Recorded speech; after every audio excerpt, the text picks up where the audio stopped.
We've spent quite some time in Sumeru City, but ever since we last said goodbye to Lesser Lord Kusanali, we haven't heard anything from her.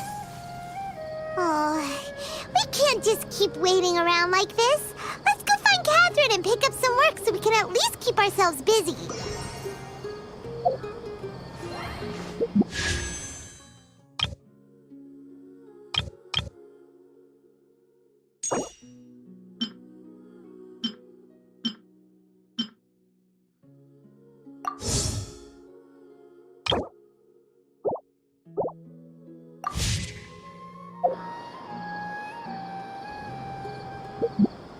Once, there was a glorious...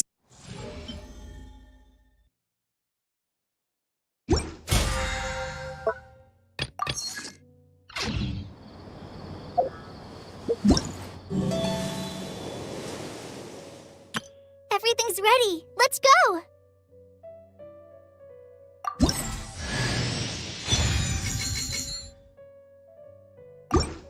Everything's ready. Let's go!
Luck can swing the results of a single game, but it's bound to run out sooner or later.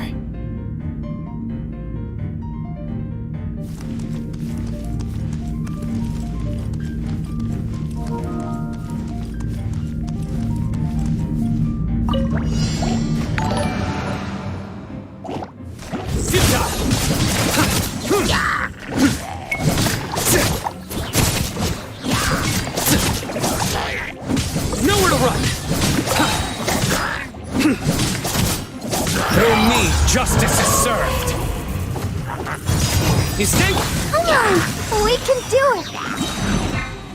Just like we rehearsed! A tough crowd. Surrender!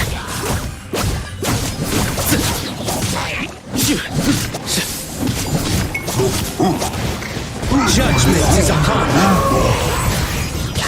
Try this on for size! Steady, steady, go! Let's dance! Time to clean up! I must...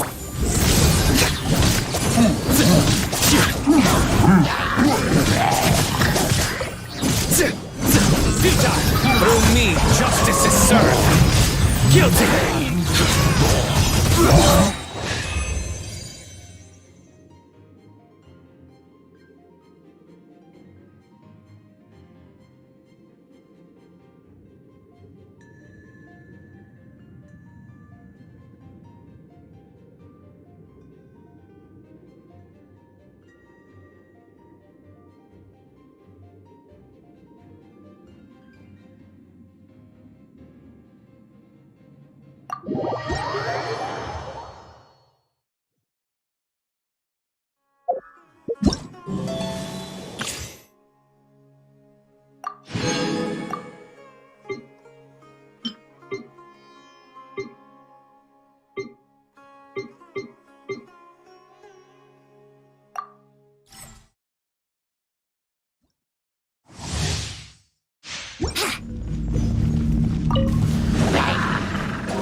Here we go!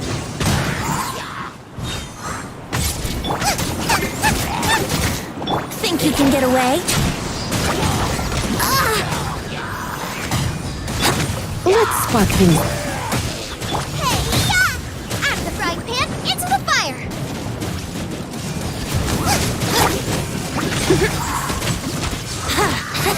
Time for takeoff.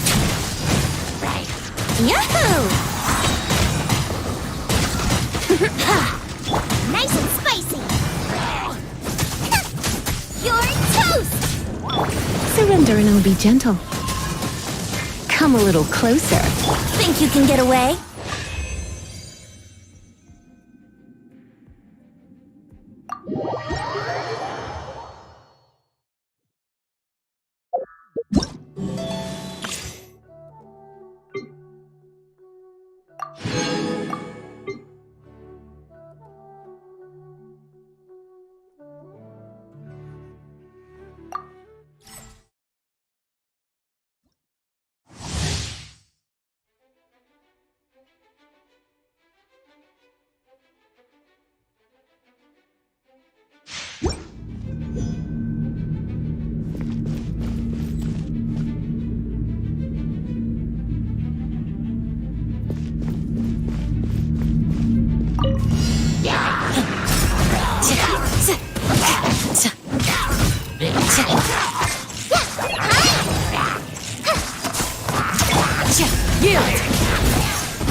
Just like we rehearsed!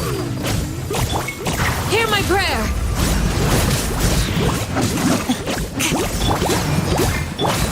This moment will be frozen in time. Do your worst! Try not to enjoy this too. Grant us your blessing!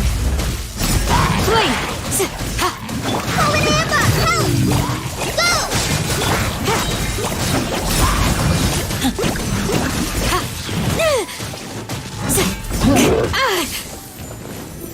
Hear my prayer! Do your worst! Oh, so sorry. Let's spark things. Just like we rehearsed! Fly! Flee!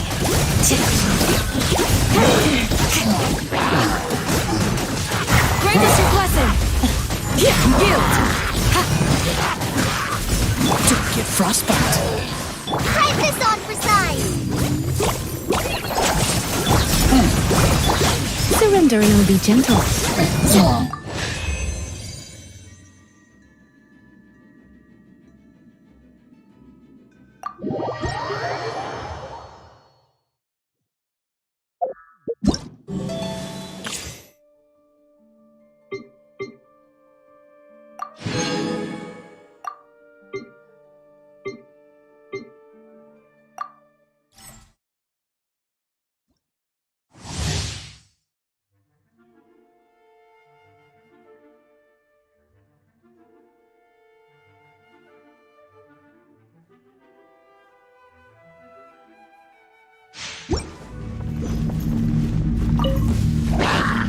Our bond is strong.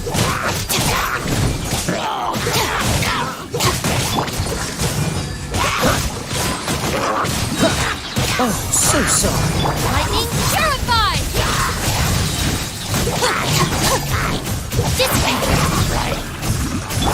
Try not to enjoy this too. Eat this!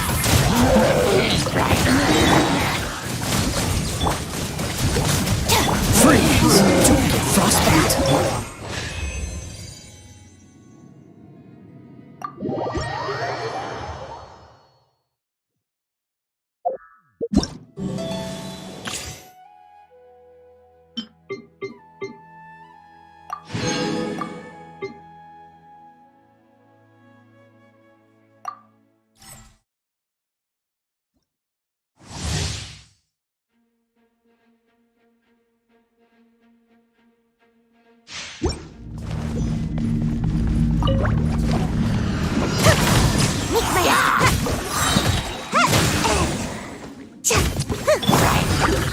This moment will be frozen in time. Cool it.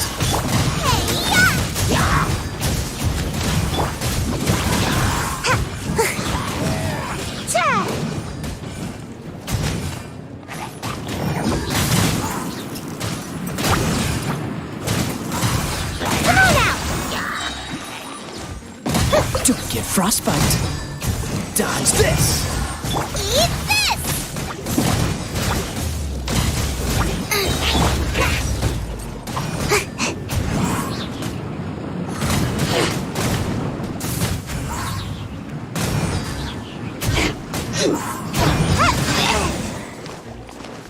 Nova, get them!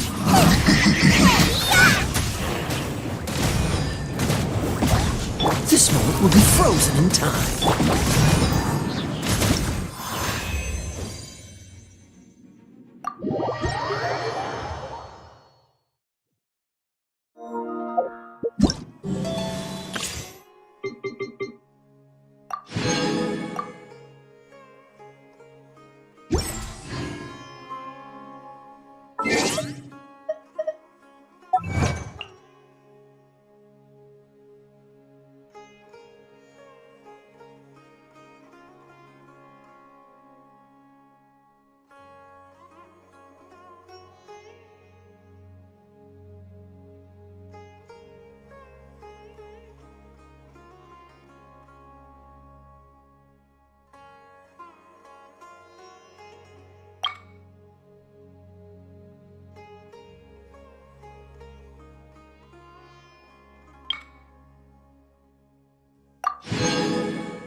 God, I get to come to Sumeru on a work trip. Things are-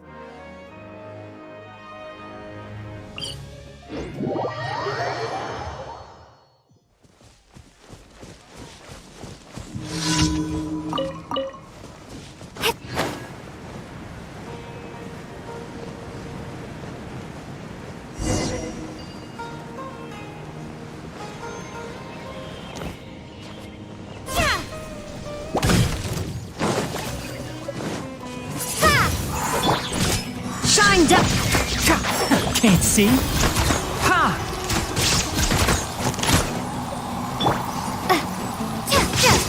Windblade!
Ta-da! Clee's here!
Who ate a poison?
ensure your safety.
Ta-da! Clee's here.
Jumpy Dumpty Go! Claw them all up!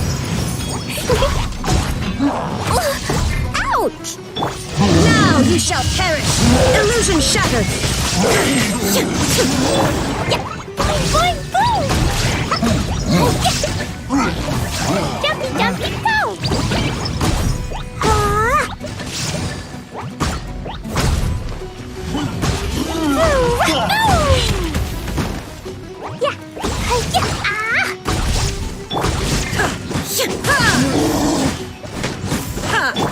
Turret, bring refuge! Allow me!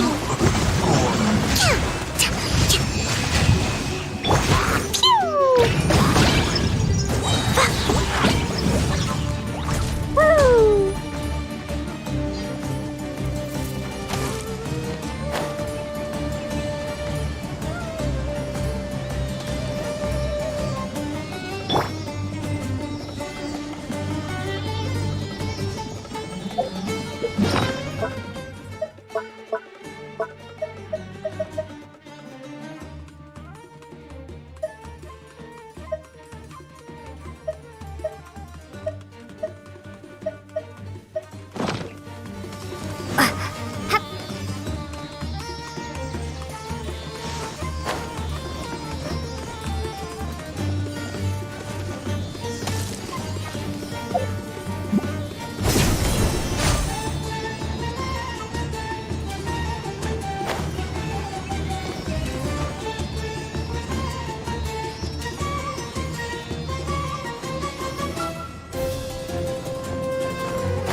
Fellow gambler.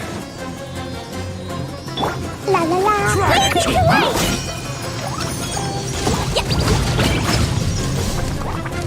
Jumpy Dumpty Go! Prepare to be blown away!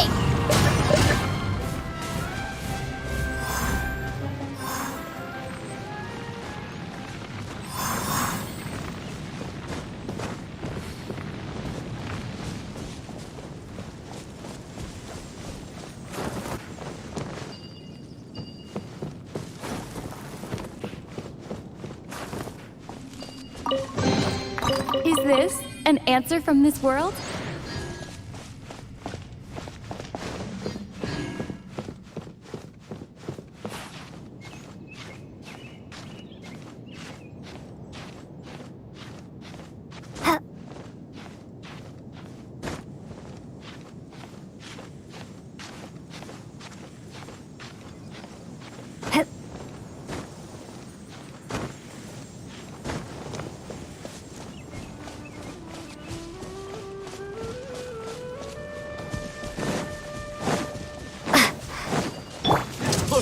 Torn to oblivion! You are not welcome here. Hold the line!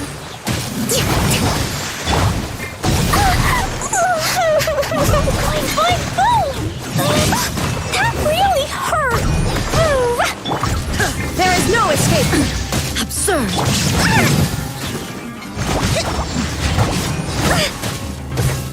Let's move out. Now you're testing my patience. Boing, boing, boing!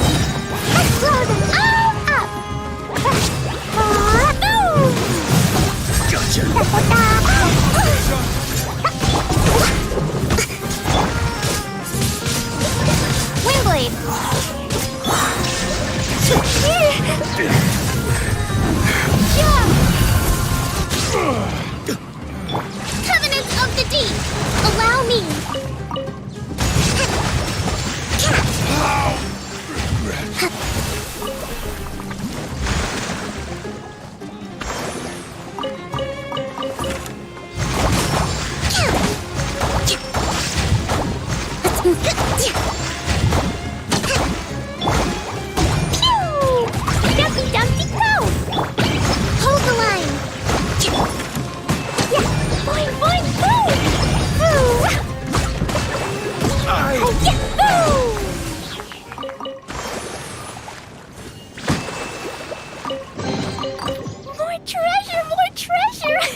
Inazuma shines eternal!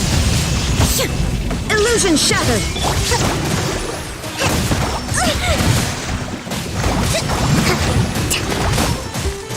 Killjoy, you've only just begun. Blazing to light! You can't run! Jumpy, jumpy, go! Boing, boing! This isn't over! Be gone! I miscalculated. Torrent, bring refuge! Rest and rebuild!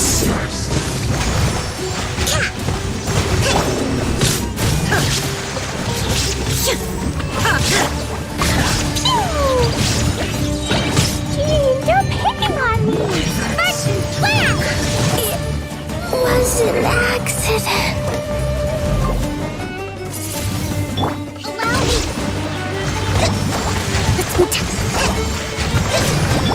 Carn to oblivion! Shine down!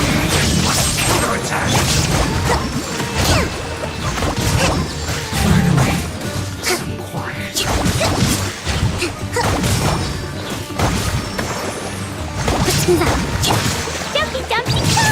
I wanna go home now.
Following orders. That's close Happy to enough. oblige.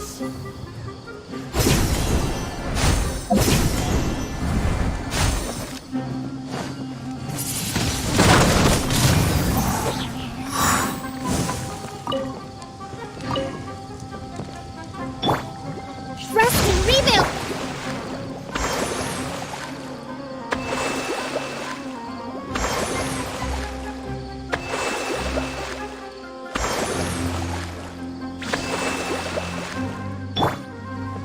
That's close enough.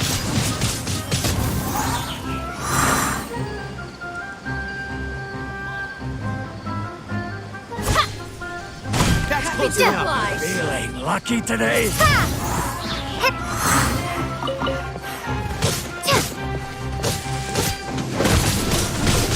Windblade! Prepare to be blown away!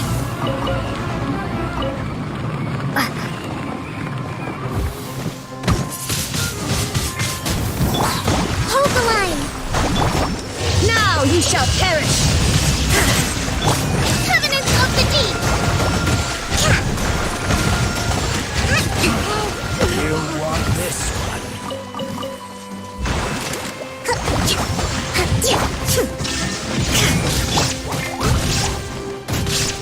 Boing, boing, boing!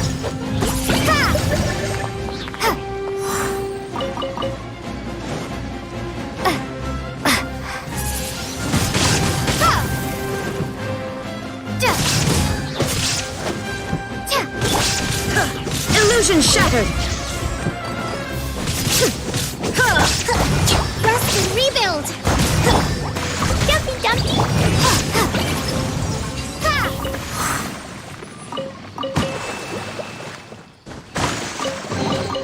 I'll keep this close.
close enough.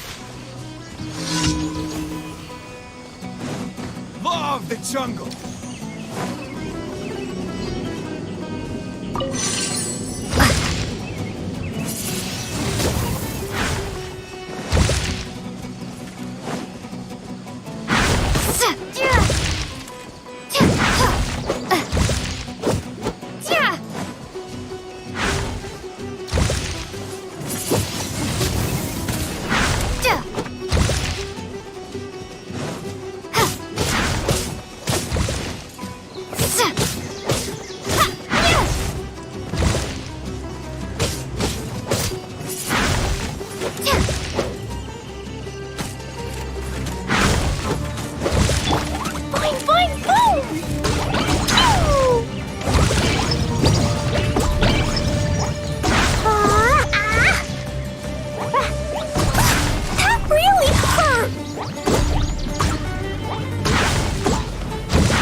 Ad Astra Avisosk. We meet again, you two. Hi, Catherine. Do you have any commissions for us today? Commissions, huh? Let me think. Oh, how about this? Please attend the Academia's Academic Symposium this afternoon and recite a love poem on stage. Wait, say what now? And if possible, please also use your camera to capture the reaction of the audience upon finishing the poem. Huh? What kind of commission is that?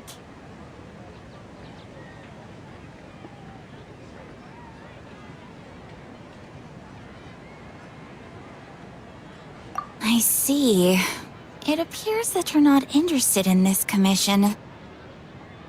In that case, please go to Port Armos and convince the Eremites there to spend some time volunteering at the local orphanage. Hey, that's not any better.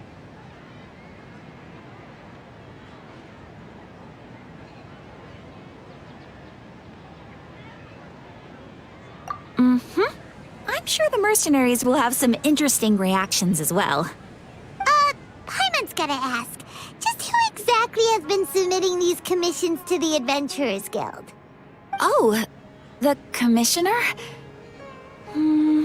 Well, actually, I just wanted to see the two of you in action.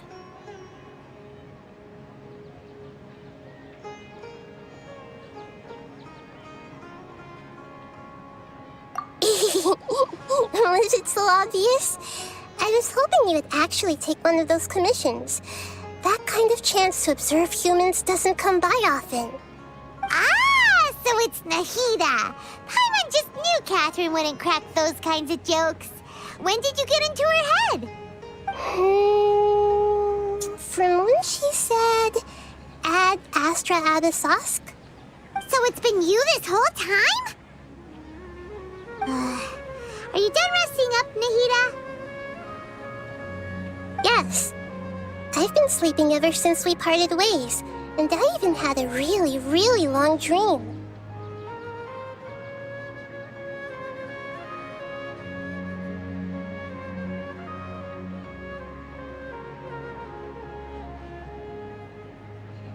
It was another dream about the Sub-Zero's festival, except it was a happy one. In my dream, I was sitting in the middle of a flower terrace, and everyone in Sumeru City was holding hands as they danced in circles around me. They danced round and round, and everyone looked really happy. I also got to sit on a gigantic flower carriage. Ferris, the Knight of Flowers, raised me really, really high above the ground, and I was throwing an endless amount of Yalda candies at the children. You know, Nahida, maybe your dream is how the Sub-Zero's festival really should be. It's meant to be a joyous time where everyone gets together to celebrate your birthday.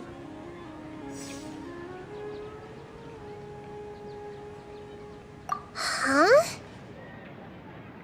Wasn't I describing a really happy dream? Why are you both looking at me like that? Wait, could this be an example of the emotion known as pity? No, we aren't pitying you. That would only make everything worse.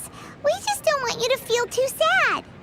By the way, have you had a chance to visit Dunyarzad? How's she doing? The Homiyanis haven't allowed any visitors after the festival, so we haven't been able to check on her. Yes, I paid her a visit right after I woke up. She was resting at the time. Her condition is stabilized.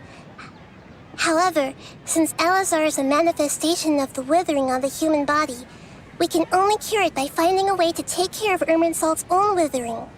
But for the moment, our top focus should still be figuring out what the sages are up to and what they're planning. Right. Who knows what'll happen if they manage to pull off another scheme like the Samsara of the Sub-Zero's festival? So our first priority should be investigating and putting a stop to the sages' activities. As for how we should pull that off, let's discuss it somewhere else. There are too many adventurers around here. Oh, good point.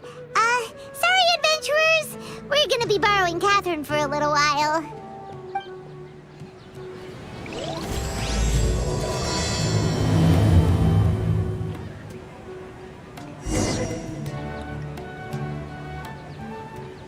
You think my craftsmanship deserves a higher prize? It's called being a freelancer.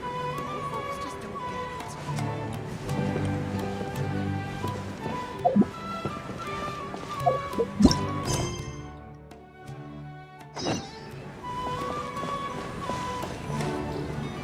Let's continue our chat here. Okay, so do you have any ideas on how we can investigate the sages, Nahida? Actually, I've already done a little bit of work on that. But for now, I want to hear your thoughts.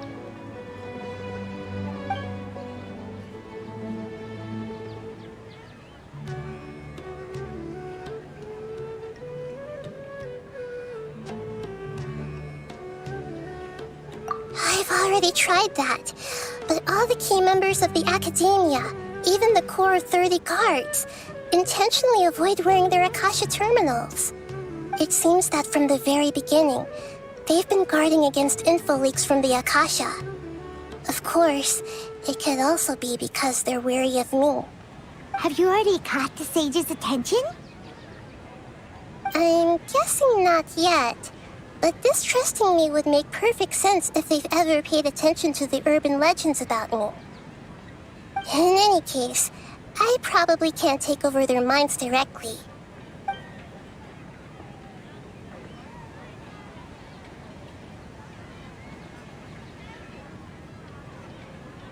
We're in the dark as of now. Since we still don't know anything about their goals, any rash move could tip them off and lead to terrible consequences. After all, every person in Sumeru City is one of their hostages. No way, that's too risky. You mean it'd be too easy to get caught?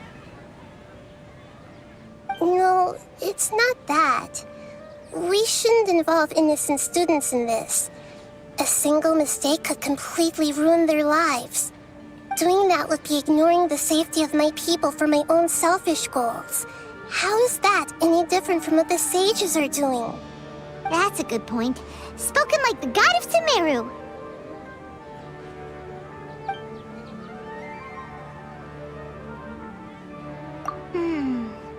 Are we really out of ideas?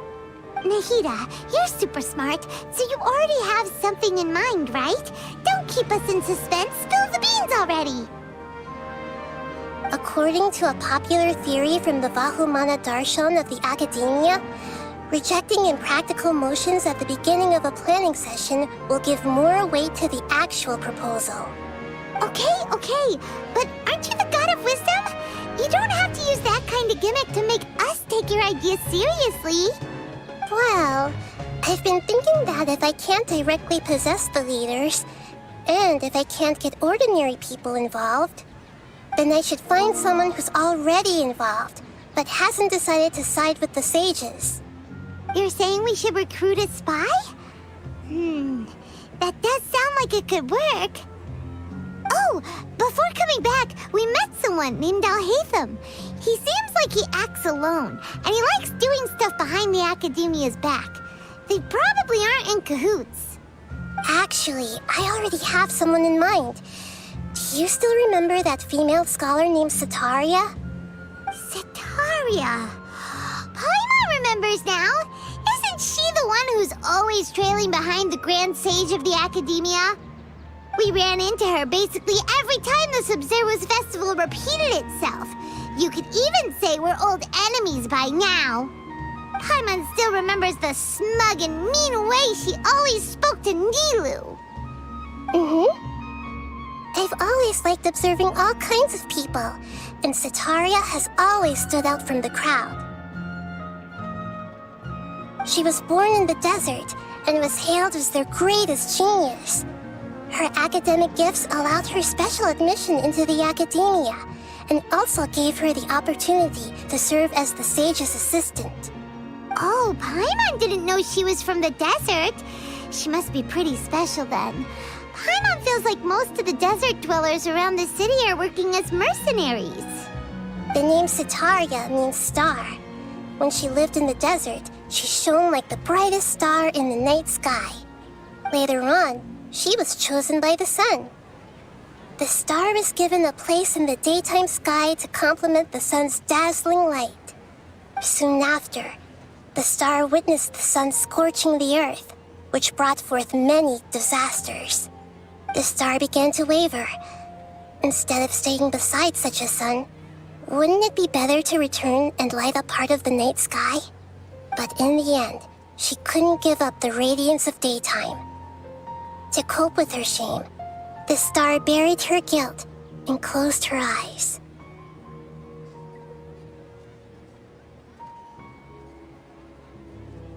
From the sound of it, Sataria's just hung up on the research opportunities here.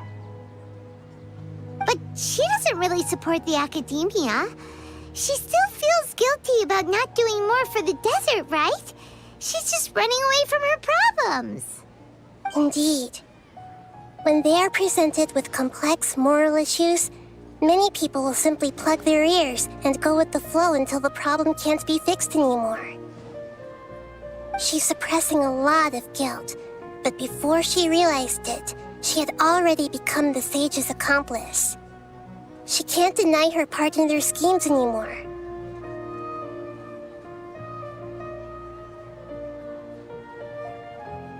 Right. We must somehow make her face her problems again. That way, not only can we get useful intel from her, but she can also use it as an opportunity to redeem herself.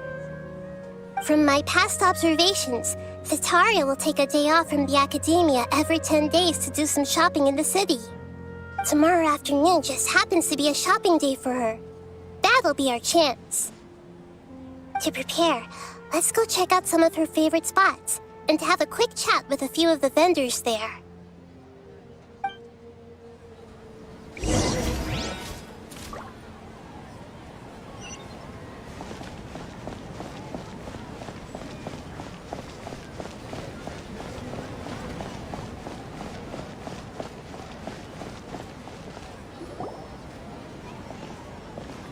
This should be Cetaria's favorite fortune-telling spot. So should we ask the fortune teller about Cetaria? No, I already have enough information on Cetaria. The most important thing now is for you to pay attention to the vendor's talking style and key characteristics. Talking style and key characteristics? My poor lost lambs. Have you become troubled over your fates? The divine voice of wisdom often echoes between mine ears. If thou be blessed today by the gods, I may be able to show you the way. Huh? Really? Nahida, you've been whispering things to her? Shh! My friend here has some doubts regarding her future. Can we get a fortune reading for her? Of course, of course. In that case...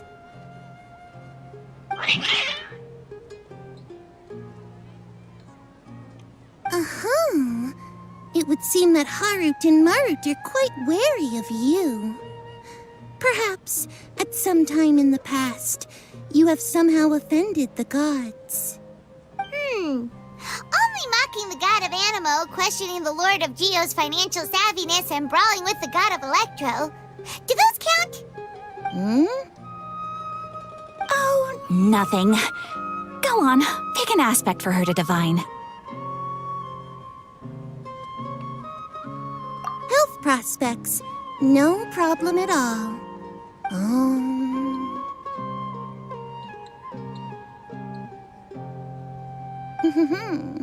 The gods have spoken.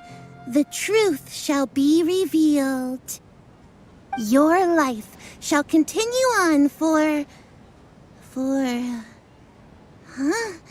many tens of thousands of years. Impossible. Harut, Marut, did you two spoil my divination? I've never read a fortune so absurd.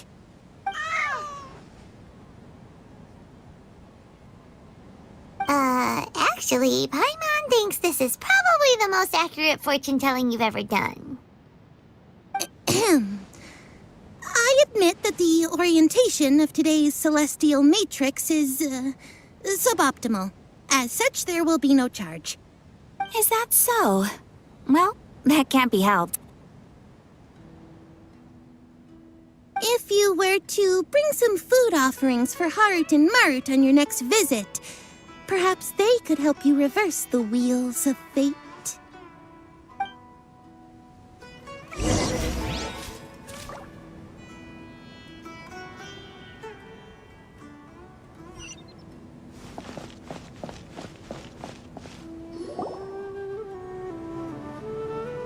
Is this another one of Cetaria's favorite stalls?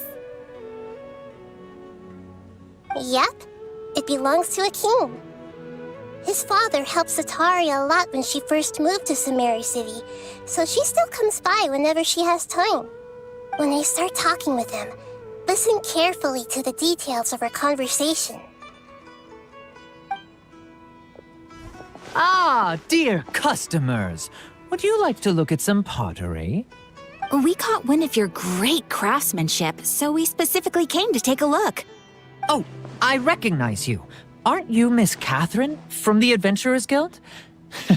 Sounds like I'm in for some big business. Speaking of, where did you learn this trade? I suppose you could say it all started with my dad.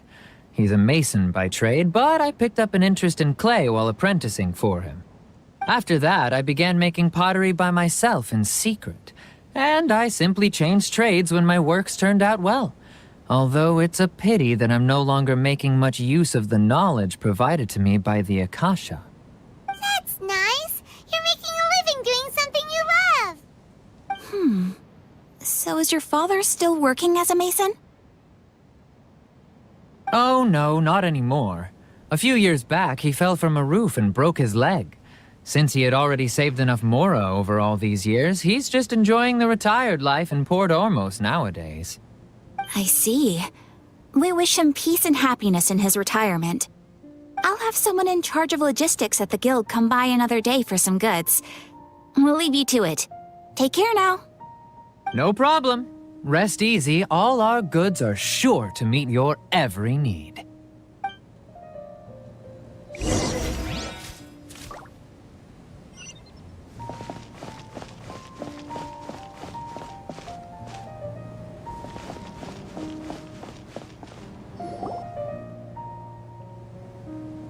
This should be our final stop. Sitaria's always thinking of this restaurant when she's working at the academia, so she always comes by whenever she's out in the city. Nahida, you've really thought of everything. It's my duty to protect Sumerio's citizens, after all. Hi there. I feel like I've seen you down by the docks before. Huh? Sorry, I don't quite remember. If I recall, you were having a discussion with someone about shipbuilding at the time. Ah, that's right! I've always been really interested in feats of marine engineering. After all, I grew up in Liyue Harbor and spent my entire childhood staring at the ships going in and out of the port. I came to Sumeru to study, but failed to make it into the academia due to my lack of talent. But I'm still discussing all kinds of problems with different scholars, and I'm continuing to study and perform research from the restaurant's basement. I'm sure I'll get into the academia after their next round of exams. What an admirable spirit for learning. Amazing! Sure, but you'll find hardworking people wherever you go. So this restaurant has a basement as well? Huh. First I've heard of it. That's right. It's not usually open to patrons. Most of the time, employees use it for breaks or to hold private events. I see. Guess that makes sense. Well, good luck with your studies, Miss Chishan. Thank you so much. As long as I can make it into the academia as an official student, I'll be happy.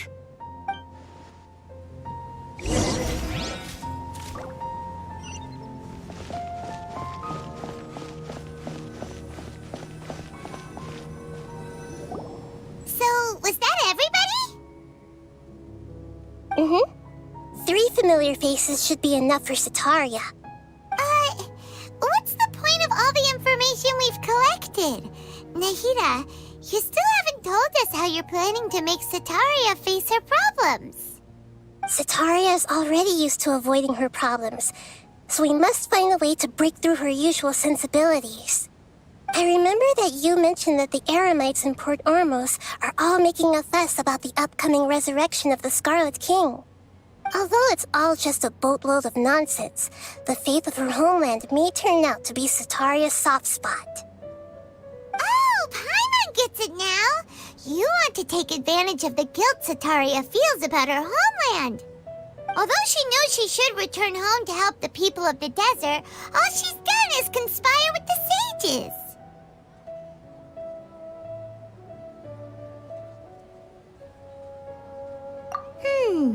So, how do we set that up? the Scarlet King is long gone, and Sitaria is also too smart to fall for any simple tricks. If we simply engaged her under the guise of the Scarlet King's believers, she would definitely be wary of us, and we may not get anywhere. But if we were to borrow some of her close acquaintances to talk with her, her reaction would probably be very different. So, you mean you're going to possess those people we just talked to? Yep. Possess them through the Akasha. Imply that they've already converted to the faith of the Scarlet King, and then convey our made-up will of the Scarlet King. As long as everything goes smoothly, we'll get through to Sitaria for sure. She'll never guess that we had anything to do with it. Ah, so that's how you're going to use all the info we collected on these people. It's so that you won't slip up and break form. Possessing them will only work if you can manage to pass off as them. Exactly. So, best of luck with impersonating them. Huh? Best of luck? But we don't know how to possess anyone. That's no problem at all. I'll just share all their senses with you once I've possessed them. As long as you're also wearing an Akasha terminal, the effect will basically be as if you've possessed them yourself. Huh. That is pretty convenient. But why does she have to do this? Can't you do it yourself? Although I've been observing humans for a while, I've never been good at imitating them. You're not wrong. It's always been painfully obvious whenever you try to pass as Catherine.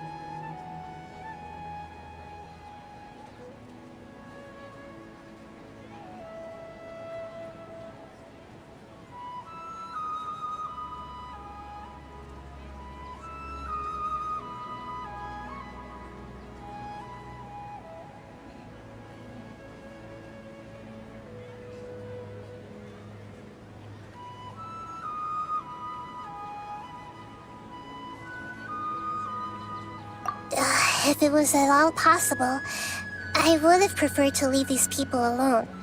But seeing how things are now, I probably should just accept it and push on. Yeah, don't beat yourself up over it. We're only doing this to help everyone, and we'll only be borrowing them for a little while anyway. Alright, then let's give it a go tomorrow afternoon.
Here she comes. Sataria's here. Let's quietly follow her. Once she starts talking to her acquaintances, we'll find a safe spot to begin possessing them. As for how we'll sway her to our side, I'll leave that to you. I trust you'll know what to say. Paimon's starting to feel kinda nervous. Okay, let's go. Looks like they've already started talking. Let's find a hiding spot and get started.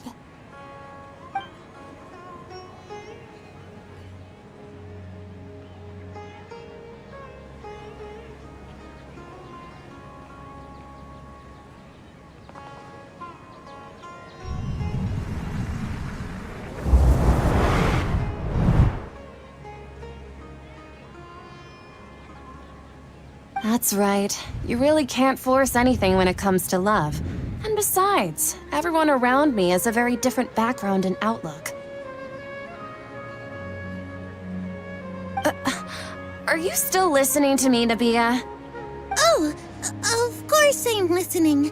You were talking about troubles with your love life, right? I heard everything you said. Okay then. You just seemed a little distracted for a moment there.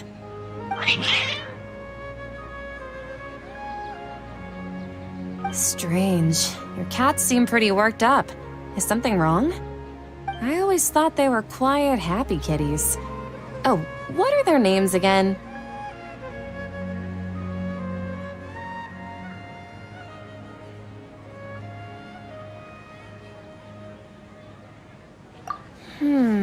Are you sure? Well, actually they have many names. Which names I use depends on my mood. Huh, I see. I imagine that must be hard for the kitties, too. So, which fortune do you want me to read for you today? You must have come for another echo of the divine voice of wisdom. I'd like to get another reading on my love prospects, but to be perfectly honest with you, I feel like I've been a real mess recently. A mess? Well, could you do a reading on how long it'll take me to finish my current project at work? I really just want to get it over with. I hear you. No problem at all. The gods will reveal the truth.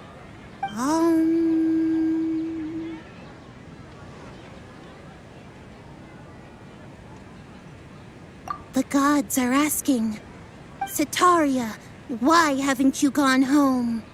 Why haven't I gone home? Do the gods really know everything I've been thinking about? Sitaria, why don't you just go home? It's a demand now instead of a question. The gods seem to be truly upset. I'm sorry. I know I failed the gods. Please pass on my most sincere apologies and ask for their divine forgiveness. And if I may ask, Nabia, is there a specific god who's speaking to you right now?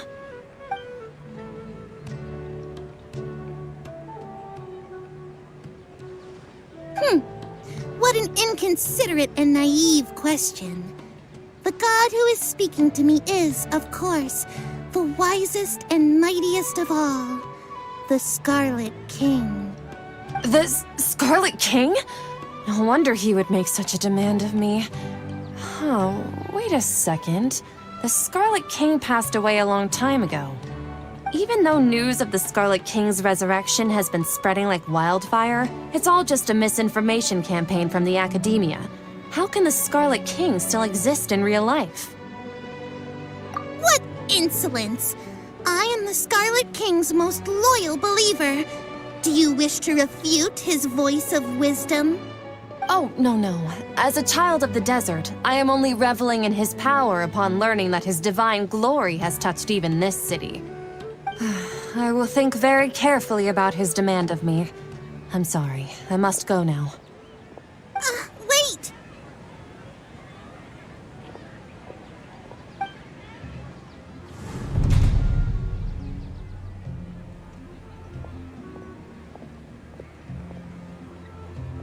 Whoa! She just ran off in a hurry. She looked pretty upset, too. Well done. Sitaria didn't seem to suspect anything amiss. To have something she's been trying desperately to avoid show up out of nowhere and berate her, that must have shaken her to the core. Aw, Nahida, it seems like you understand human emotions really well after all. All I know are some abstract Harabatop theories. In any case, my time with you has shown a lot of them to be utterly useless. I'm still trying to make sense of everything. Anyway, enough of that. Let's hurry and catch up to Sitaria. He's out of games now, right on cue. Let's get ready to possess him right away!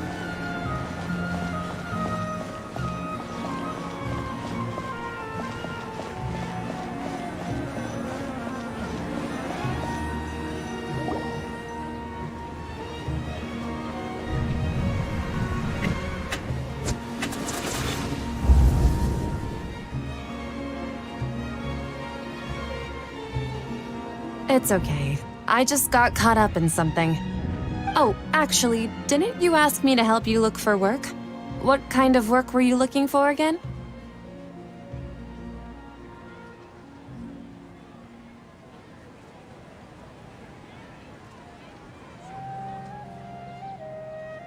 Oh, right. Your old man's craft. How could I forget? Speaking of, how's he doing? Is he feeling any better?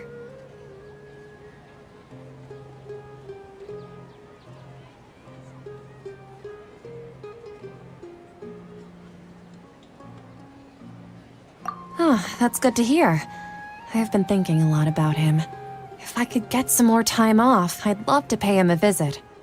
Actually, while we're talking about him, is he still living in Port Ormos? Yeah, he's been retired there for a while. If you could find the time, please write him a letter. Please pass on that recently, faith in the Scarlet King has taken root in Port Ormos and has begun to spread across Sumeru. He has a quick temper and has always been a devout follower of the Dendro Archon. I don't want him to get into a fight with those Scarlet King believers because of a difference in beliefs. Oh? So, who are you siding with in all of this? The Academia or the Scarlet King?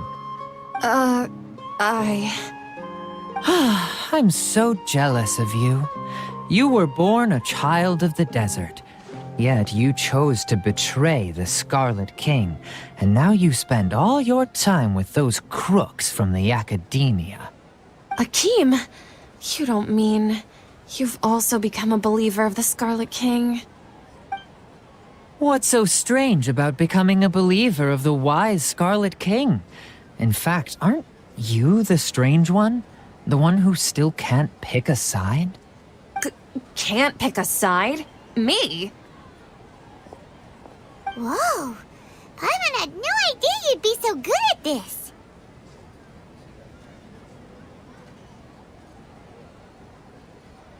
You really zeroed in on the issue and put it right in front of her. It might feel a bit overwhelming for Sataria.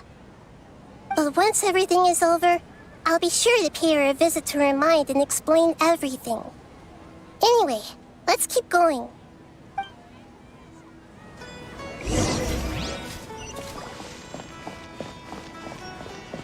Come on! Sataria's already started talking.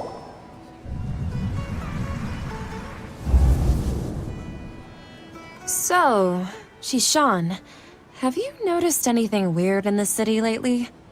Like, as if someone was trying to preach to you about something?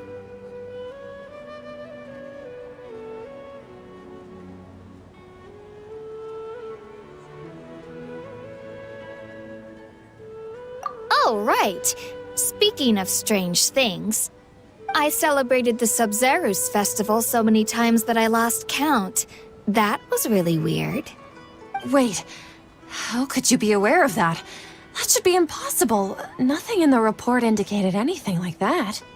Are you still failing to realize that the Academia's lowly tricks could never deceive all of Sumeru's citizens? Shishan, don't tell me that you've converted to the Scarlet King as well!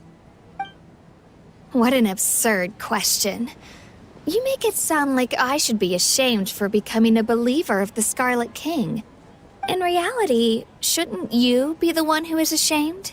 You, who works side by side with the Academia and treated people as nothing more than experimental subjects?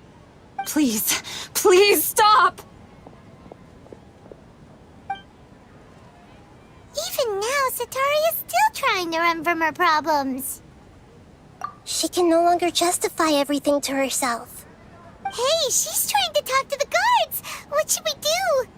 This is the most important part of all. Quick, get ready. Mercenary, you're a member of the Corps of 30, correct? Please help me pass a message to the Matcha right away. The situation in the city is getting out of control. Please, try to remain calm, miss. Tell me what's happening in the city.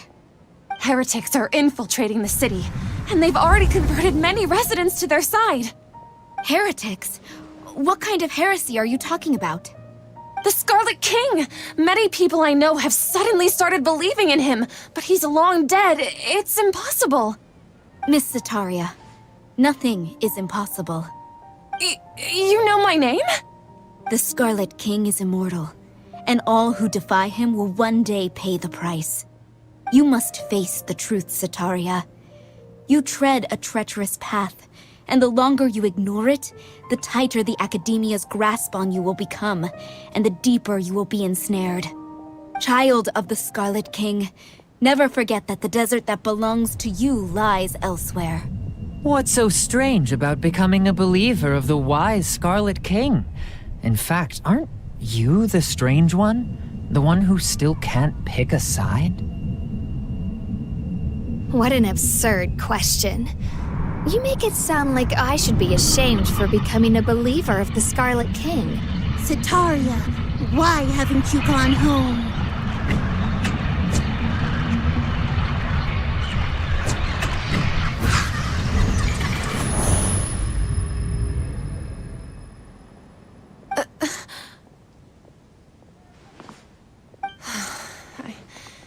It seems that no matter where I run, I only keep finding more believers of the Scarlet King. I have to say, this is a familiar feeling. I've also been running from my guilt this whole time. Guilt over my part in the Sage's plans, and from ignoring the letters from the children of my homeland. But no matter how much I may try to ignore or get rid of it, my guilt always comes back. You won't necessarily lose your research opportunities by facing the truth. Besides, did you really want to conduct your research while carrying such heavy feelings of guilt? How do you know me so well? Are you truly just a believer of the Scarlet King? Or are you the god himself? That's not important. The important thing is to pass judgment on the Academia and its sages, and to correct their mistakes. If you could provide some assistance in this matter, perhaps it could serve as a form of atonement. I've actually never believed in the gods, but I've always believed in serendipity. Your appearance must be a fated opportunity for me to get out of this wretched situation. Please tell me, what can I do for you? How much do you know about the sage's current activities? I was just one of the designers for the massed dream harvest scheme, which is what happened around the Sub-Zeru's festival. But I know very little about the full scope of the overall project. I'd assume that only staff with the highest clearance would have access to those confidential documents. I've just been working to meet the Grand Sage's specified requirements. However, there's something that's been really bothering me. I heard that a scholar who was previously expelled has returned to the city, and even the sages are still quite wary of him. To fight against the Academia, we will need to figure out the nature and the purpose of their work. Is there a way for us to get access to the confidential documents you mentioned? It should be possible if we're willing to take some risks. After all, I'm an assistant to the Grand Sage, and I've been working on many tasks outside of the project. One thing, though, I won't be able to transfer the documents to you through the Akasha once I get my hands on them. The sages have always closely monitored all activities within the Akasha. Let me see... let's use the most primitive method. Send someone to pick up the documents tomorrow evening at the Academia entrance. The Academia entrance? Wouldn't that be too conspicuous? Don't worry about that. I assure you, this won't be a trap. I'm only suggesting this location because it'll draw more scrutiny for me to leave the Academia again. It'll be safest for me to distract the guards long enough to hand you the documents. All right, I trust you. So, if I were to successfully complete this task, would it mean I've atoned for my wrongdoings? That'll depend on the judgment of the Dendro Archon. The Dendro Archon. That's right. Her people are the ones we have endangered. As the God of Wisdom, she's also the one responsible for judging and guiding the scholars. Maybe it's time for me to find a god to believe in. Just as Nahida predicted, we've managed to bring Sataria to our side! The Traveler's execution was ingenious. She's the one who deserves all the praise. Well, now that we've made plans to meet again tomorrow evening, all we can do is pray for Sataria's mission to go off without a hitch. Pray? But if we're going to pray to the gods, aren't we just praying to you? God of wisdom and guardian of the scholars? No. The truth is the true guardian of scholars. I've always believed that. Anyway, let's meet again tomorrow evening at the Adventurers Guild.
Catherine, we're here! Oh, you are the other Catherine, right? That's right. I suppose I'm the other Catherine in your mind. Shh! We're on a secret mission tonight, so we need to protect Catherine's identity. Yep, Paimon's right.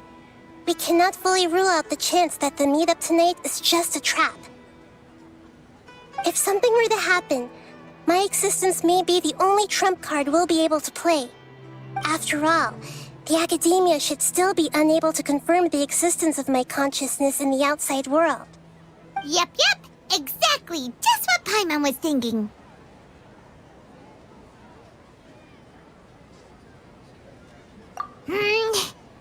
Anyway, enough about that.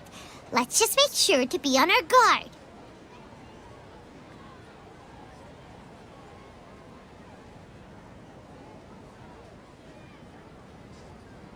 Off? What do you feel is off? It's the middle of the night. Of course it's quiet. You're not getting paranoid, are you? No, I think she's right. It really is a lot quieter than usual. If you look around, there seems to be fewer people on the streets. I'm not sure if this is the case for the entire city, though. Huh. Maybe it's just a coincidence. Maybe Sataria figured out a way to not only distract the guards, but also to get everyone to go to sleep early, just so we can exchange the documents in peace. I also can't quite figure out why things feel a little off. But now that we're here, let's go ahead and meet her as we planned. Well, regardless, as long as you're here with us, Paimon feels a little safer.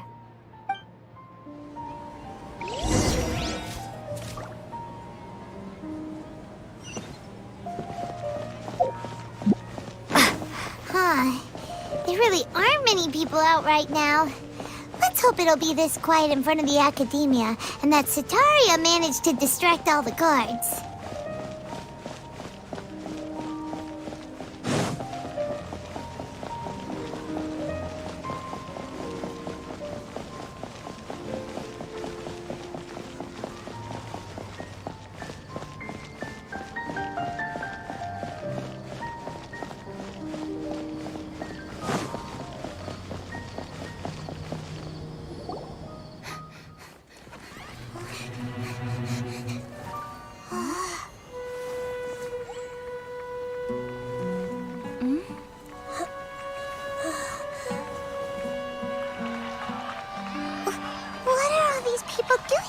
This hour of the night.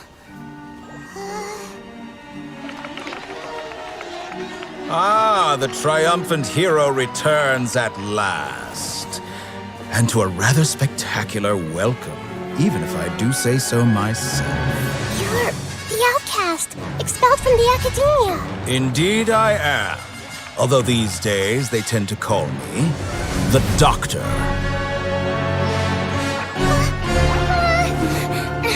If you're looking for your researcher friend, she has already been taken into confinement. With some basic caution, she could have discovered the listening device on her person.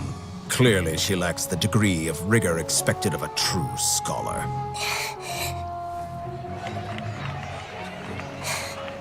The people of Sumeru City. What have you done to them? I simply made some minor adjustments to their Akasha terminals. Now they can deposit information directly into the subconscious. As you can see, all these lovely people now believe this traveler is a hero who has just saved the world. My experiment is a success. And now it seems they can no longer hold back their sheer adoration. No, what should we do? These are all just regular people. Leave now. You need to get out of here. What? That guy's a Fatui Harbinger! We can't just leave you here! Nor can I abandon the people of Sumeru!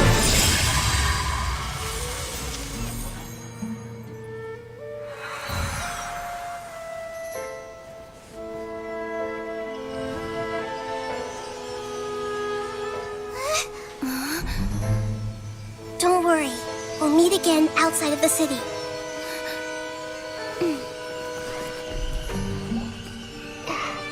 I see. You appear to have overridden their mental faculties with your own consciousness. To possess such a powerful mind, you must be the God of Wisdom.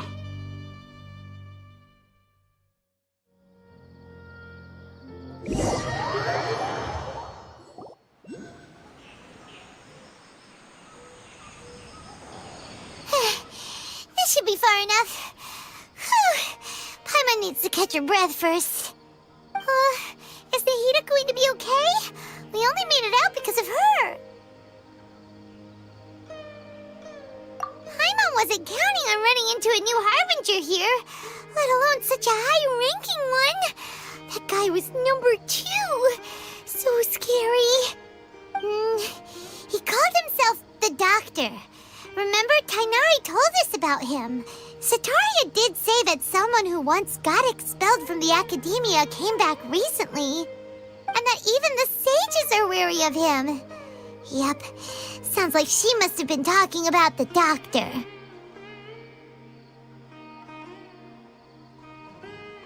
Yeah, now that the doctor's in the picture, we're no longer just dealing with the academia. They're in cahoots with the Fatui. But what are the Fatui after this time? Another Gnosis? Yeah, things would be a lot easier with Nahita's help. Nahita said we'll meet again outside of the city. But we can't just keep waiting around, right?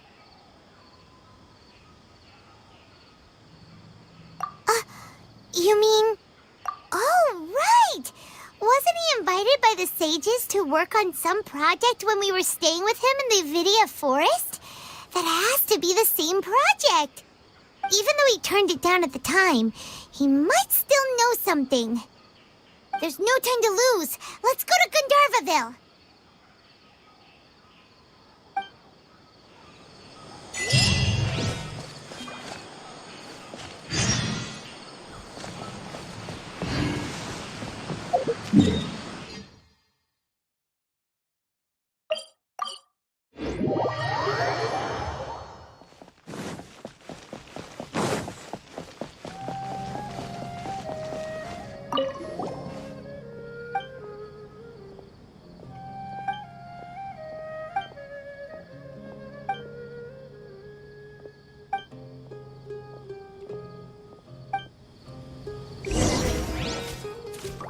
Ad Astra Abyss. Thank you for completing.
Hold it right there. A blonde-haired traveler and a floating fairy. We've got you, all right. Take a look around. You've fallen right into our trap. Are you mercenaries from the Corps of 30? Did you come here to arrest us? Corps of 30? We're nothing like those government lapdogs who don't even get scraps for their work. We are an elite brigade that commands the highest commission rate in all of Sumeru. We're here on the orders of a client known only as the Outcast. The Outcast? An outcast from the academia? But why wouldn't the doctor just send the Fatui after us?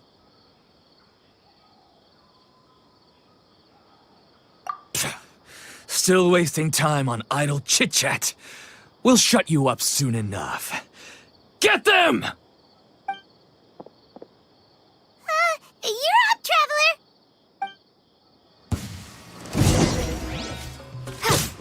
Windblade! Burn them all up! Woo! Boing, boing, boom! Hi-ya! Jumpy dumpty!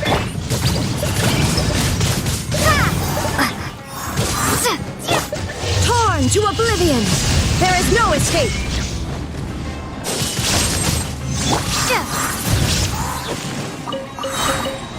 Prepare to be blown away!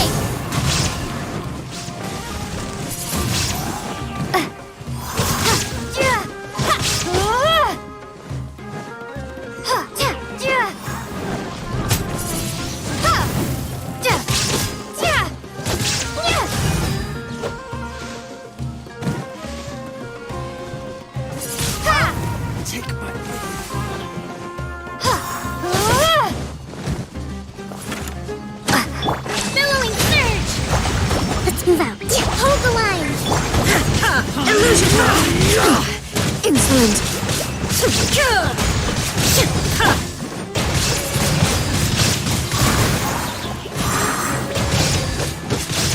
Need.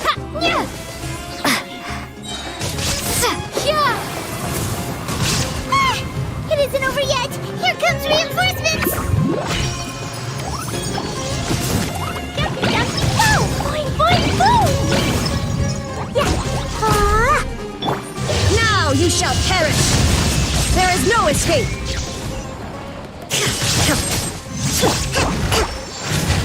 Rest and rebuild!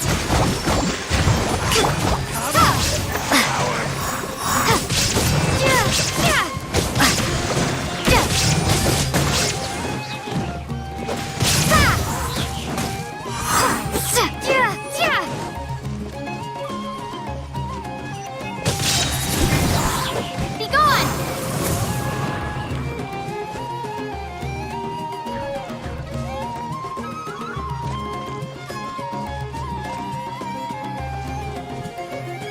Allow me! No more tricks up your sleeve.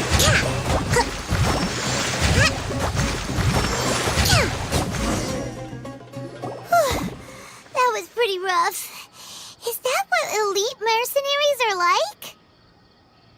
Yeah, looks like we'll have to keep our guards up. But this doctor guy seems like a pretty tough opponent. He knew exactly where to set up an ambush. Did he predict that we would try to find Tainari? Going up against smart people is tough. Anyway, let's keep going.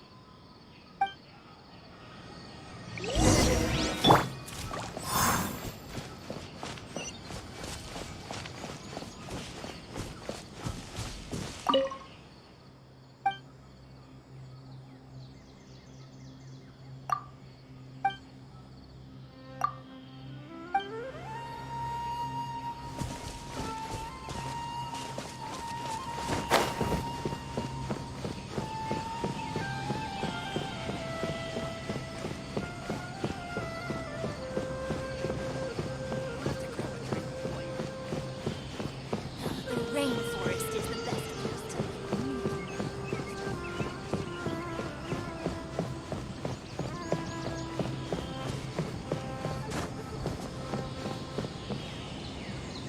Oh, it's the Traveler and Paimon. What are you two doing back here? Kale, it's nice to see you again. Are you doing all right? To be honest, I'm not doing too well. My Elazar has been progressing at a faster rate lately. I'm finding it harder to complete more intricate tasks. As a result, Master Tainari is taking me off the patrol schedule. He will only allow me to stay here and coordinate other people's tasks. Oh, Kale. Speaking of Tainari, did he go off on patrol? We're here to talk to him. Oh, Master Tainari? He just left the Avidia Forest a little while ago. He was headed to Party's DI. Huh? He left? What? Isn't Tainari always saying that he never wants to leave the Avidia Forest? He even turned down the Sage's invitation. I thought it was weird too. Master Tainari always prioritizes his work as a forest watcher above everything. He almost never leaves his post. He left in a hurry this time, though. No, I only found out that he left through a message he left behind. He also made sure to delegate all his tasks using a schedule. To leave in such a hurry? I'd guess he had something urgent to take care of. Master Tainari originally studied in the Amorta Darshan of the Academia, and Partis DI is something like the Amorta's research base. Many rare shrubs and grasses have been planted there for research. I know that before he became a forest watcher, Master Tainari once spent a long time conducting research at Partis DI. A research base, huh? Gotta wonder what kind of research Tainari just decided to work on all of a sudden. Oh, we don't have a lot of time, so let's go look for him at Party's DI.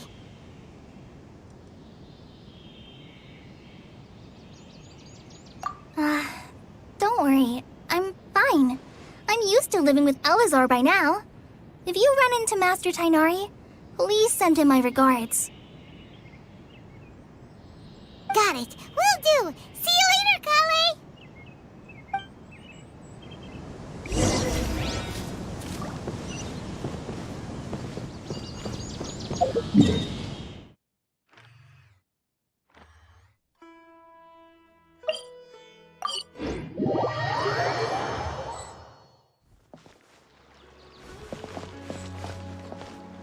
Wait! Look who it is!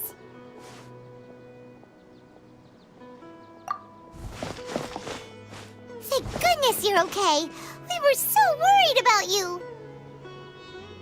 Hey, this was supposed to be a touching reunion, but you're ruining the moment. Actually, it's very smart of the Traveler to be wary of me right now. After all, the Doctor has shown that his technology can apparently even control human minds. Plus, it's not like you could have known what happened after we split up and I was facing the Doctor by myself. Even a pool of stagnant water after a torrential storm can occasionally pass as a patch of sky. Paimon feels like only the real Nahida could come up with such an obscure analogy. Huh? But I wasn't trying to win your trust or anything. All I wanted was to clarify my point. Well, we understand that point now. Please, Nahida, tell us more about what happened. Are those poor people all right? When you left, I was still in the middle of restoring everyone's minds. Thankfully, when the Doctor mentioned depositing information into the subconscious, he didn't mean engraving information into their minds. Instead, he did something closer to creating hallucinations. That was still within my power to fix. Luckily, I managed to finish my restorations and mind jump away from him just as he was about to capture me. Whew. What a relief. The Doctor sure pulled out some hidden cards, but good thing we had Nahida with us. I wouldn't be relieved just yet. I gave away my true identity when I restored everyone's minds, which means we've lost another one of our trump cards. Also, the Doctor is already an expert at modifying Akasha terminals. Maybe it's only a matter of time until he captures my consciousness inside the Akasha. Would that mean you'd no longer be able to jump between minds? Then how do we stop him? He's still at the Academia, so it's possible he already started messing with the Akasha. Ugh, it feels like he's toying with us. What a nasty piece of work. Plus, the Doctor's combat ability alone is apparently enough to make him worthy of being number 2 of the Fatui. We shouldn't give up hope just yet. Let's try to find another way to attack this problem. Actually, Nahida, how did you know we were trying to get to Party's DI? Have you been waiting for us? Yes, I have. I can see the Traveler's elemental energy, so I deduced your destination by looking at the direction you were moving in. You didn't come here for sightseeing, right? Did you find any leads? We're looking for a scholar we know. His name is Tainari, and the sages once tried to reach out to him. Why don't you come inside with us and see what we can find? Okay, let's just hope we won't get him into trouble.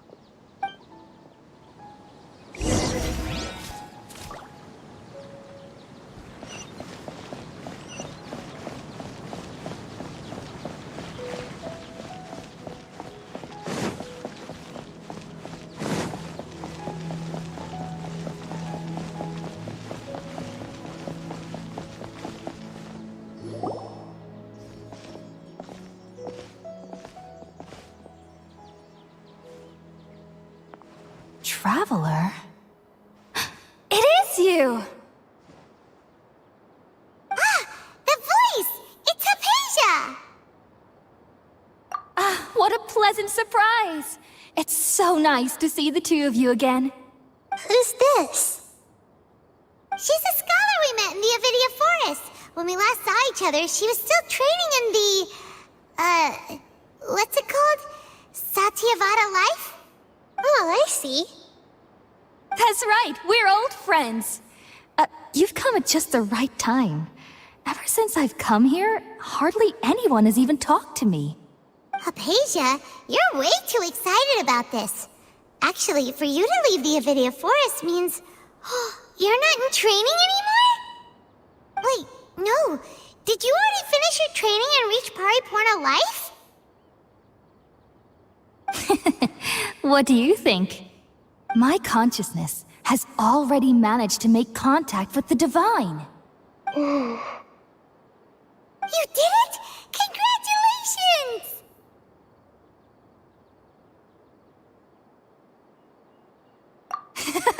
It's so exhilarating to share this sublime joy with others at long last! When my consciousness made contact with the gods. Ah, what a supreme and unparalleled experience that was! That sounds incredible!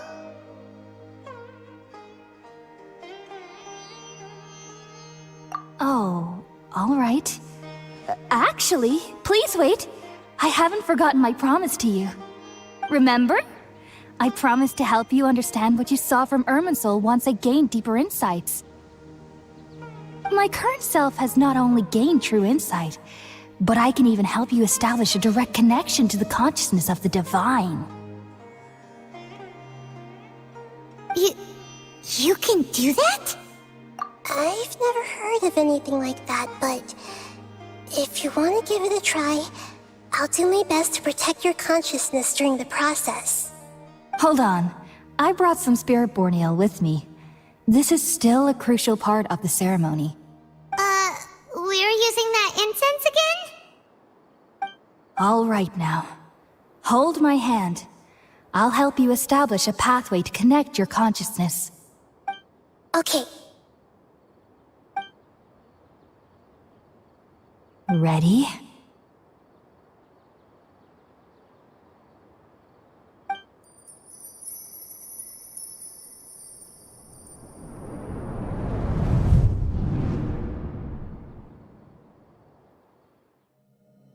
It took 3 betrayals for me to finally understand. The world is just an elaborate tapestry of lies. My fury will never be quelled. The first to betray me was a god. My creator. My mother. Valuing strength above all, she saw no worth in me and I was discarded. The second was a human. My family. My friend. Consumed by fear, he saw me as an abomination.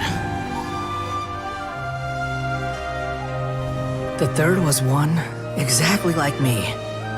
A hope for the future. A fledgling barely out of the nest. Powerless before his mortality, he broke his promise to me. Humans, they can't be trusted. And the gods fill me with pure loathing. So I said good riddance. I denounced the world and laugh in its face. My chest will never again be defiled by worldly filth. I will scrub away every last trace of human emotion. Then it will be empty, a blank slate, and ready to receive a supreme gnosis, brimming with pure divinity.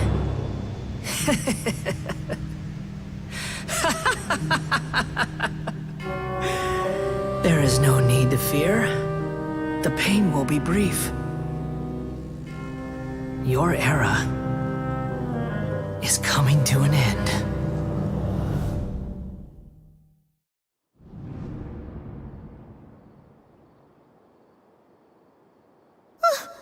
What was that?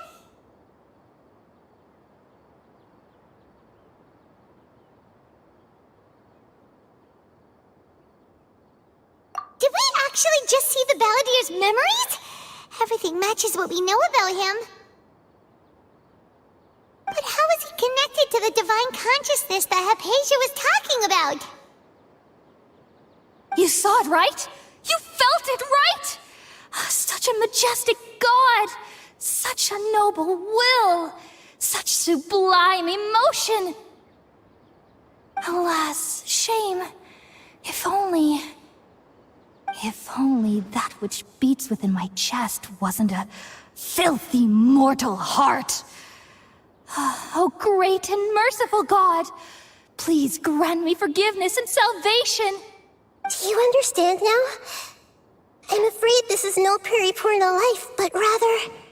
Ah! You... Why are you so mean to me? Why is everyone hiding from me? I found divine wisdom.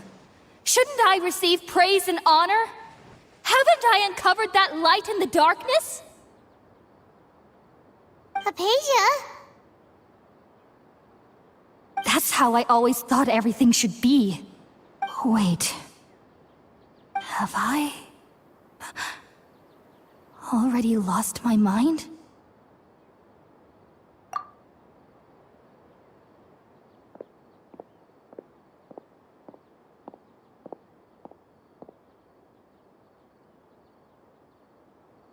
Wait, something isn't right!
Okay, we finally lost him!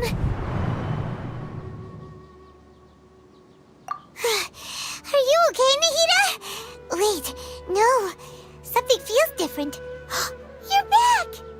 Oh, the Traveler's back? Nahida was controlling your body for a while. It seemed like she jumped over to you as an emergency measure right before the Catherine puppet was destroyed. After that, Kainari heard the commotion and came over. He helped us defeat the mercenaries and then he ran with us all the way here.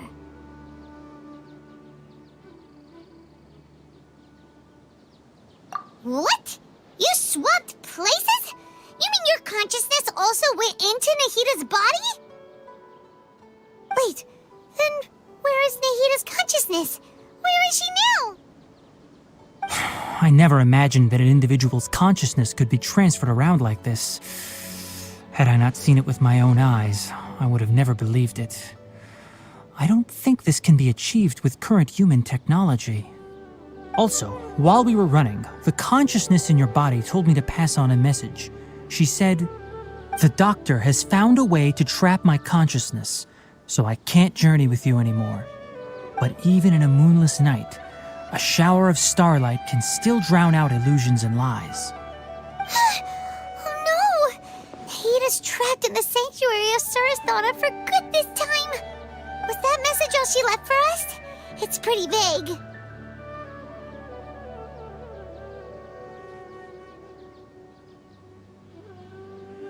Oh, that makes sense. Since the doctor captured her, she won't be able to say anything without him knowing. She's being extra careful. Even in a moonless night, a shower of starlight can still drown out illusions and lies. Huh. Paimon knows the moon illusions and lies are from the alchemical divination at the Sub-Zero's festival. Didn't Nahida use a starlight analogy before? It had something to do with Sataria.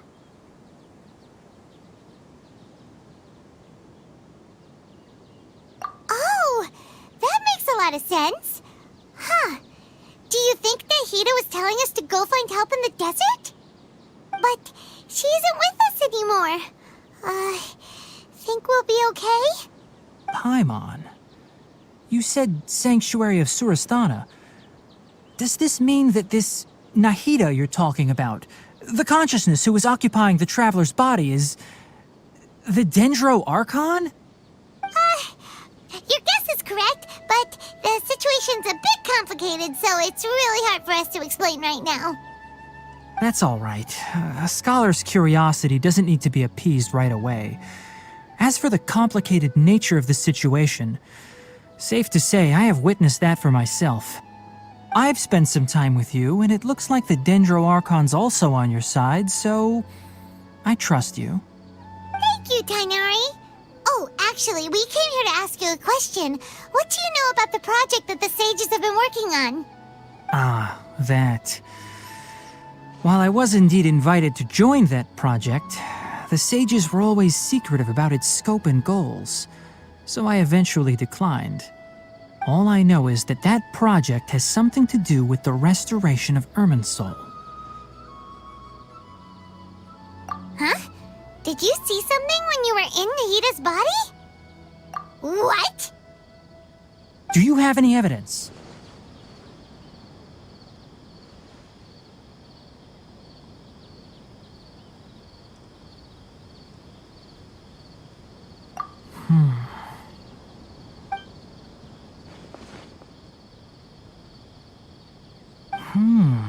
So that's what happened.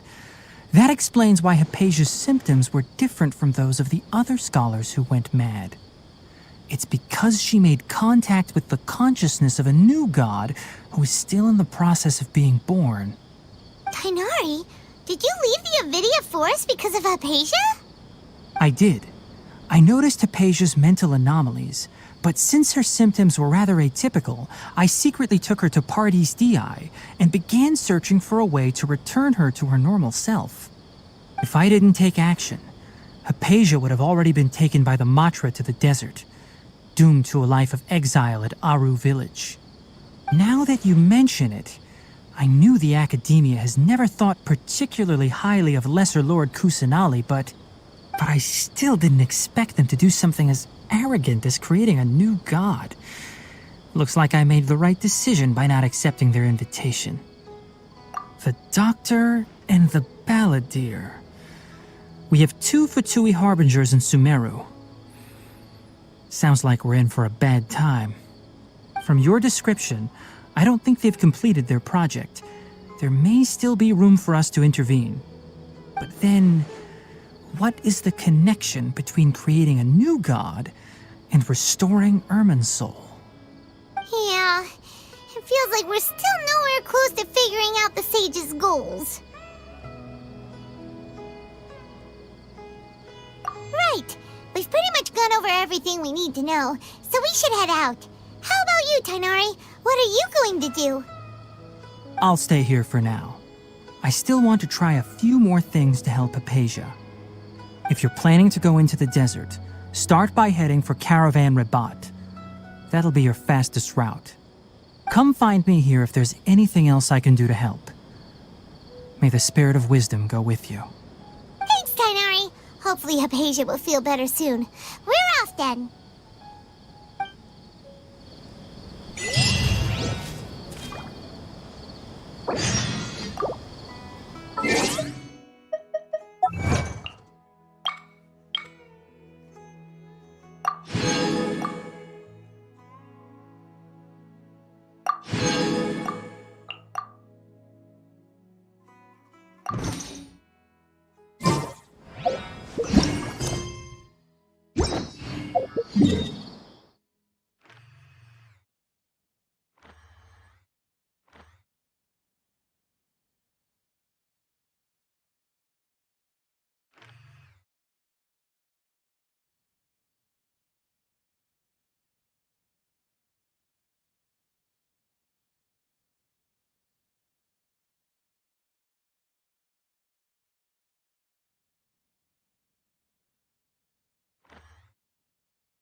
Blazing to light! Jumpy, jumpy, go! Shine down! Covenant of the Deep! Hold the line!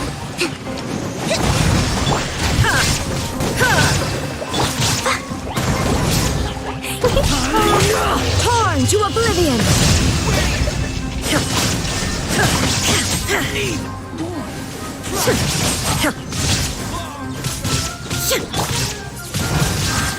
Windblade!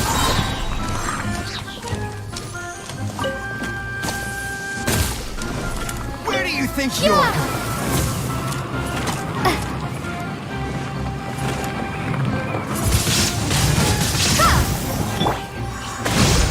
There is no escape!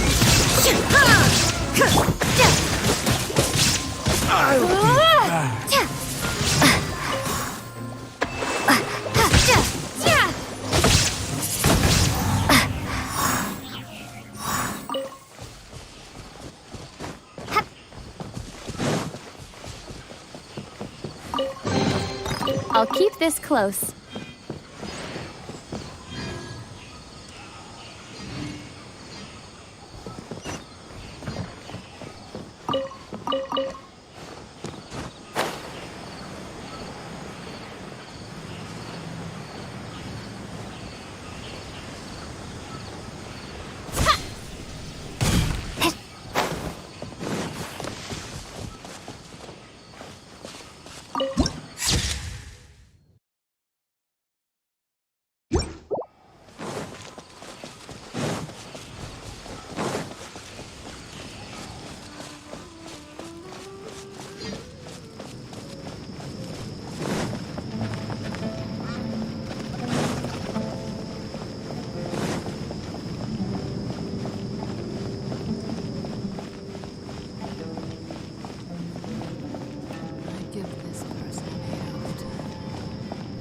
I should be able to get some cheaper spices this time.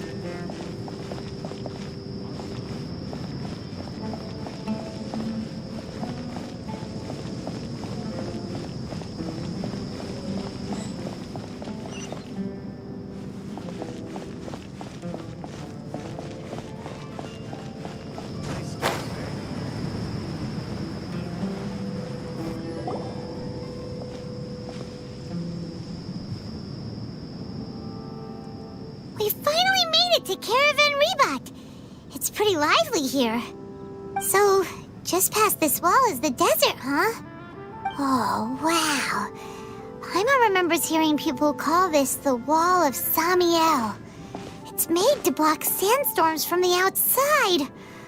Oh, if it's this tall, it's gotta be the divine work of Greater Lord Rukkhadevata, right?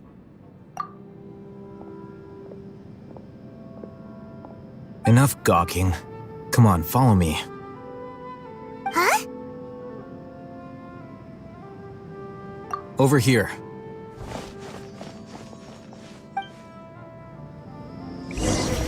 Oh, Hazen went that way!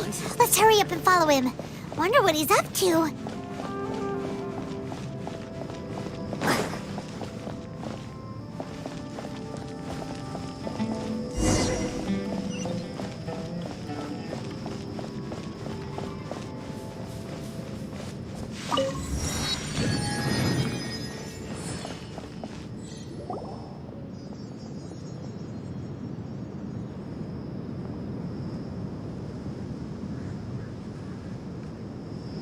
What the? Where did she go?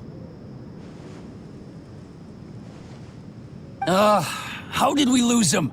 They were just here a second ago. More Aramite mercenaries? Anyway, Traveler, it seems like we were being followed again. You were too careless. You should have noticed those hopeless amateurs trailing you a long time ago.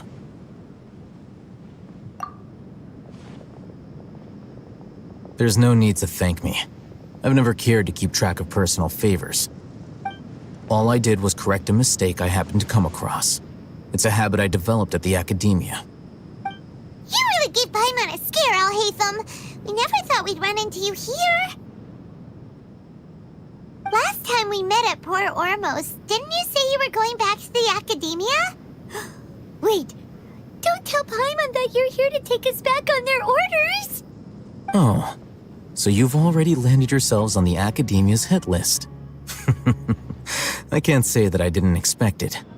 However, had I wished to turn you over to the Academia, don't you think you'd already be the Eremites' honored guests by now? Oh, right. You do have a point. I have no interest in running errands for that project. As a scholar, I've always belonged to the camp that promotes researcher autonomy. And these days, you're more fascinating than anything the sages can offer. Not quite. To tell you the truth, I'm still investigating the Divine Knowledge Capsule. Unfortunately, I've run into some difficulties. Everyone says the capsule originated in the desert and was eventually moved to Port Ormos. If I am to get to the bottom of this, I must understand how the capsule first came to be. Which brings me back to you and why you're so interesting. The leader of Ain al-Ahmar used the Divine Knowledge Capsule right in front of you, and upon seeing him, your expression became perplexed, and you were lost in thought for quite some time. To have that kind of reaction, I think you must have realized something. Are you interested at all in sharing what you've been hiding from me?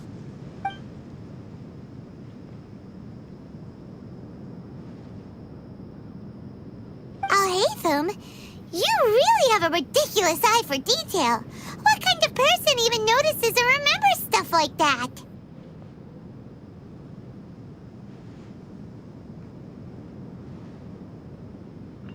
So that's your answer.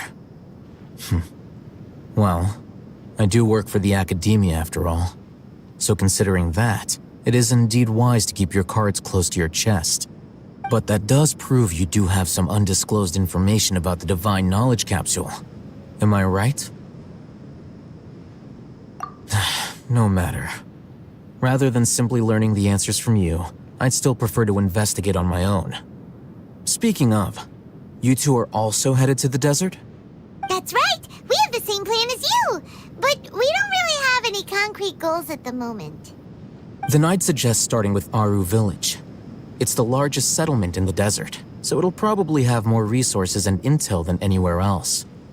Well, would you like to head there together? It's always better to travel with someone you know. Let's go!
forward on the road.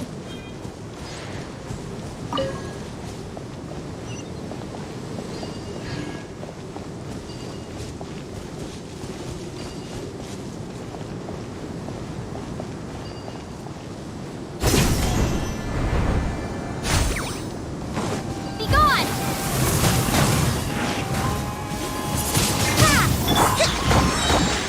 Allow me!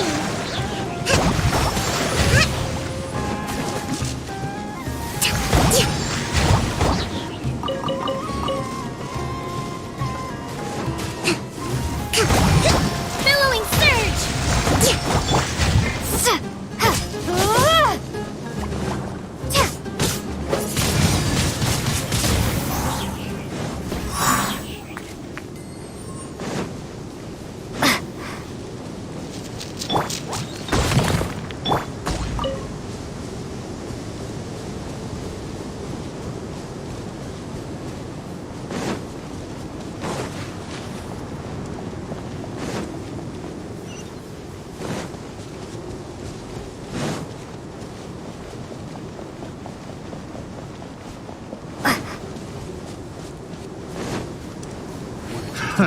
Another test subject. Windblade!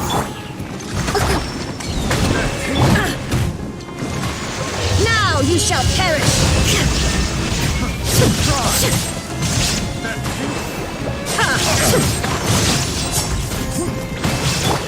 Prepare to be blown away!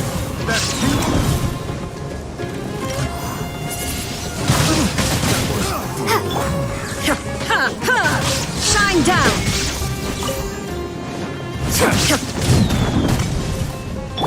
Hold the line! Lala sparks! Wow! Wrong test subject. Dumpty dumpty go! Pew!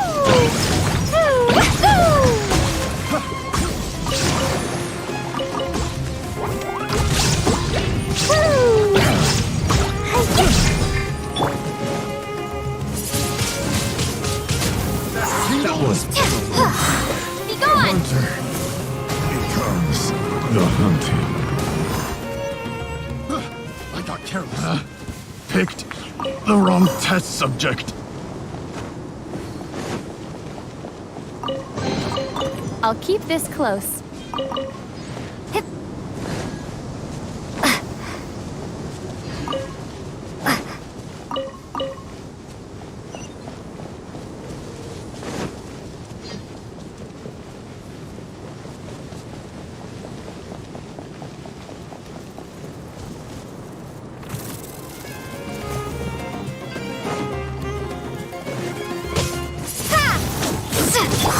Rust and reboot! Illusion shattered!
Before us lies Aru Village, the safe haven of the desert folk. Whoa, this landscape is really something else. What a cool place! Let's go check it out!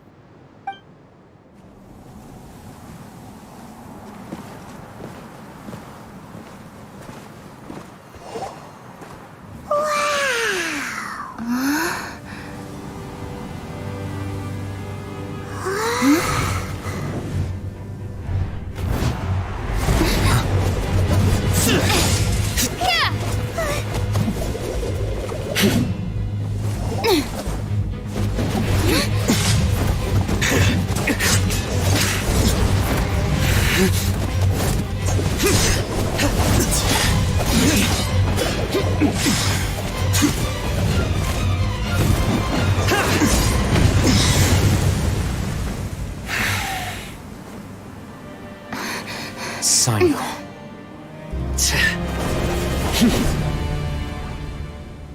Unless my memory fails me, we have barely spoken 2 words to each other before now at the Academia.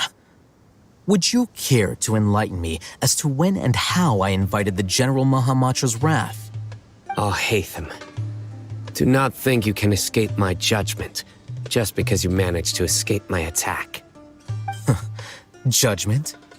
So that's how you'd characterize your actions here, is it? Or would elimination perhaps be a more accurate description? Had I used my full strength, not even this traveler would have been able to stop me. Though styled like an assassination, I sought only to ensure that my target would be unable to flee or resist. Standard practice for the Matra, as well you know. Seemed to me more like your own personal touch. Who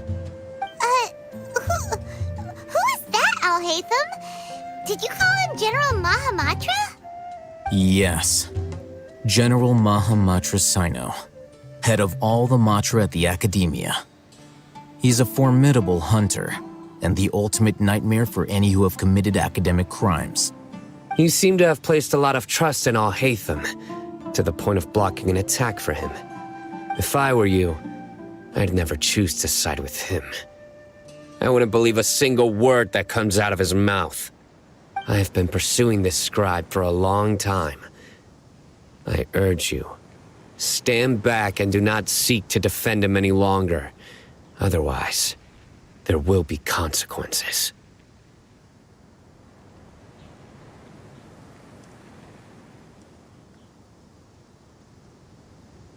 Has Al-Haytham done something wrong? Hyman doesn't think he's as bad as you've made him out to be. I won't waste my breath explaining things. Al-Haytham, I saw it during our fight. Take it out. The divine knowledge capsule you're hiding on your person. Unless you want me to retrieve it for myself. Very perceptive of you. Nothing escapes a Matra's senses. Wait, the divine knowledge capsule? Didn't it fall into the Matra's hands in Port Ormos? No wonder you speak with such confidence, Sino. But I must admit, I'm very curious. What does this capsule mean to you? And why, as General Mahamatra of the Academia, are you all alone in the desert? As far as I'm aware, the other Matra have been speculating about your disappearance. Have you been given a mission that's, let's say, morally dubious? If I was the real target of your mission, what was stopping you from simply using your authority and resources to judge me within the walls of the Academia? I should have known you'd be difficult to deal with. You two? Ugh! What should we do, Traveler? Paimon feels like we can't trust either of them. Ahem. Well, look at you two, acting all tough and self-righteous over there. Wait, Dia?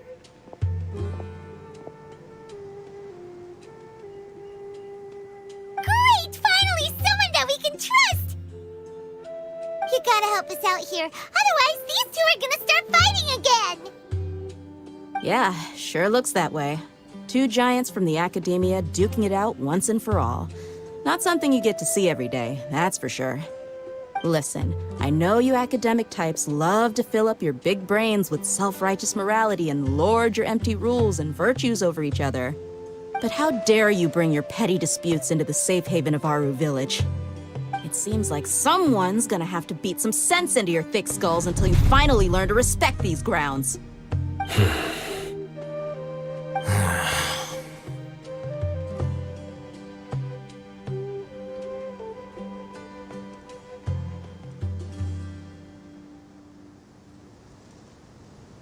Hey, did either of you hear a word I just said?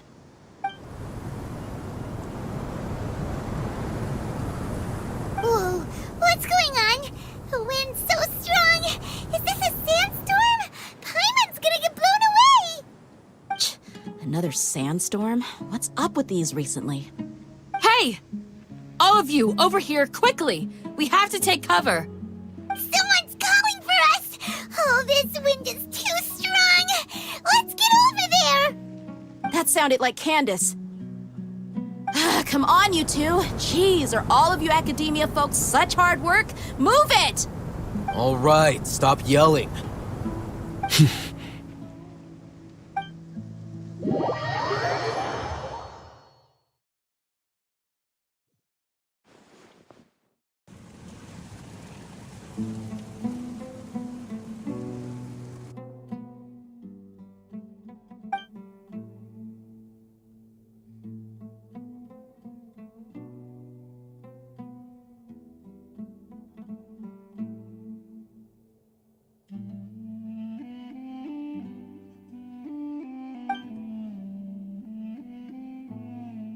Well, this is pretty awkward. Hey, wanna play sardines with 3 people who wanna tear each other limb from limb? Sure, why not? Sounds fun. The air is so thick and heavy. Paimon can hardly keep floating anymore. My sincere apologies, everyone. This is the home of our village chief. I will have to ask you to make do with this small room until the sandstorm dies down. Please, let me introduce myself. I am Candace, protector of Aru Village. Our savior has come at last! Nice to meet you, Candace. The name's Paimon. Thank you so much for helping us. There's no need to thank me. It's only right to help each other when the weather gets rough. Wow, she's so gentle and caring, like a nice older sister. Unlike those guys over there. All right. Now that we're all better acquainted, we should return to the topic at hand.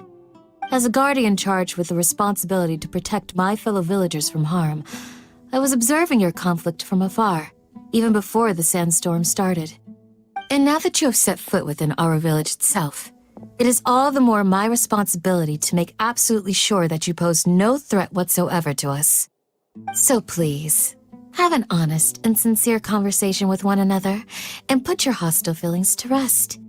If anyone dares to start anything again while they are under this roof, I will not hesitate to send them out for some quality time with the creatures of the sandstorm. Oh, on second thought, Paimon may have misjudged Candace's character.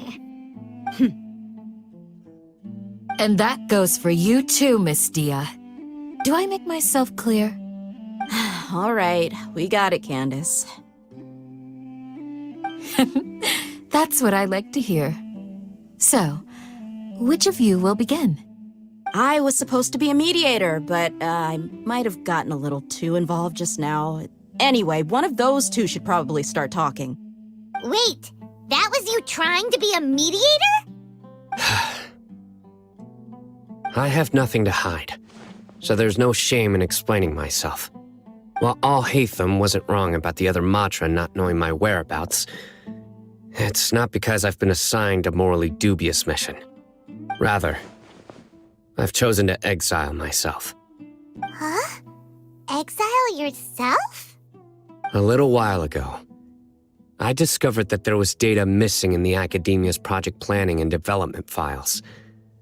What little they did report clearly did not match the project's actual progress. As General Mahamatra, I had the responsibility and authority to request an audit. However, to my surprise, the person responsible for the erroneous data was none other than Grand Sage Azar himself. I tried to investigate the issue myself before submitting a formal audit request, but I soon found that all leads and potential pieces of incriminating evidence were carefully concealed from me. I began to realize that they were cautious of me from the very beginning. Unsurprisingly, the Grand Sage rejected my audit request as soon as the submission reached his desk. He even said to me, "The power of the General Mahamatra is granted by the sages. You have no right to judge us." So they really are up to no good. I realized then that to the Grand Sage, The Matra are nothing more than tools for the sages to assert and maintain their control over knowledge. The vows that we took, the principles that we strive to uphold, they are meaningless to the academia of today.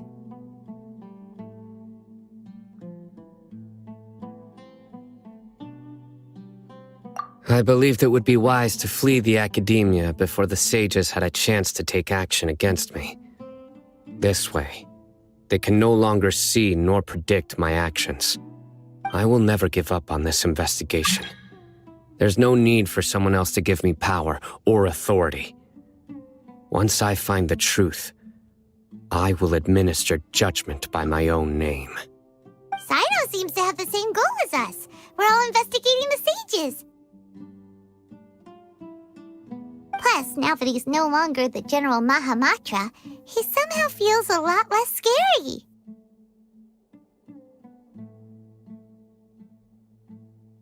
Well, Sino, if that's your story, then why did you see Alhaitham as a target? When I was investigating the matter in the academia, I overheard a conversation between Alhaitham and a sage. The sages asked you to investigate a blonde-haired traveler. Do you dispute this, Alhaitham? What? Like many parts of the project, this assignment was undocumented. Now throw in your suspicious behavior with the Divine Knowledge Capsule, and I think we deserve an explanation.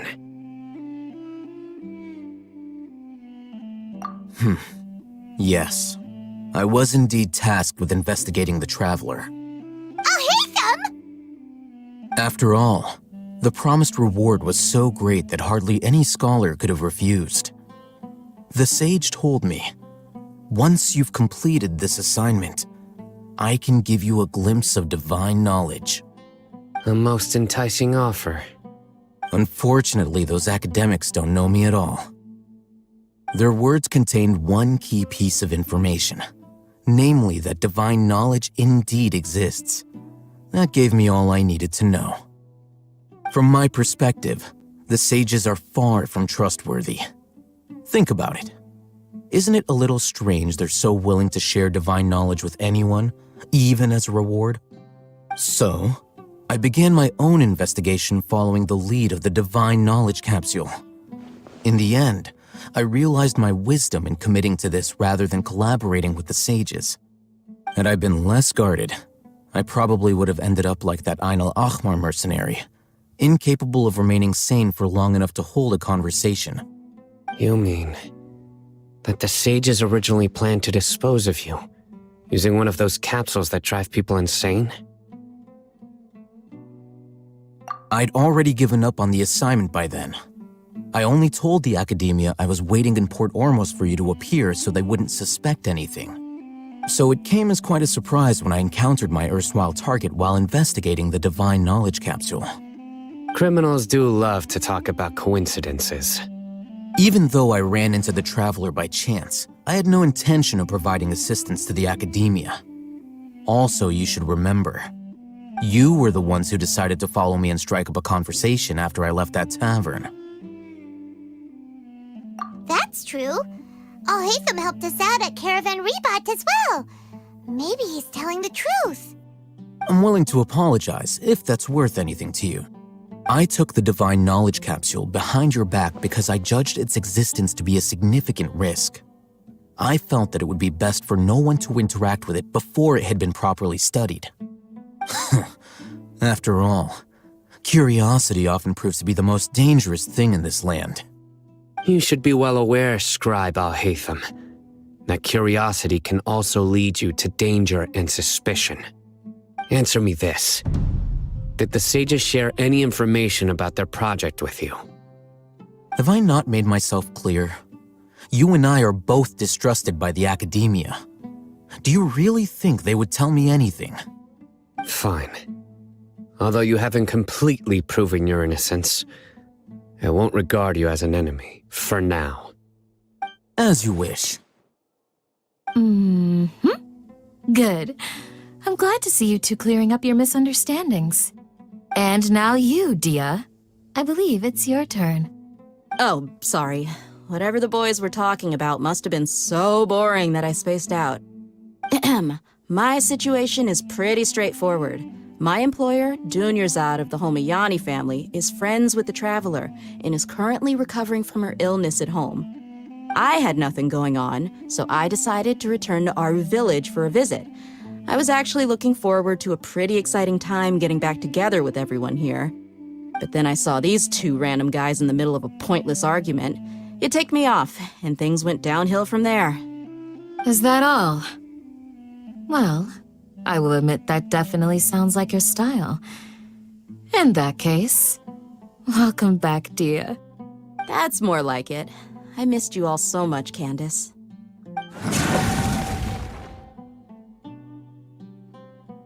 Whoa! What was that sound? No need to worry. Now that you're no longer at each other's throats, please make yourselves at home. I'll take a quick trip outside to clear out some of those creatures in the sandstorm. Creatures? In the sandstorm? Are you sure you don't want some backup? Fighting in a sandstorm is not for the faint-hearted. Anyone without extensive training in these conditions is at a disadvantage. You needn't worry. Yeah, just leave him to Candace. Don't worry, she's as tough as they come.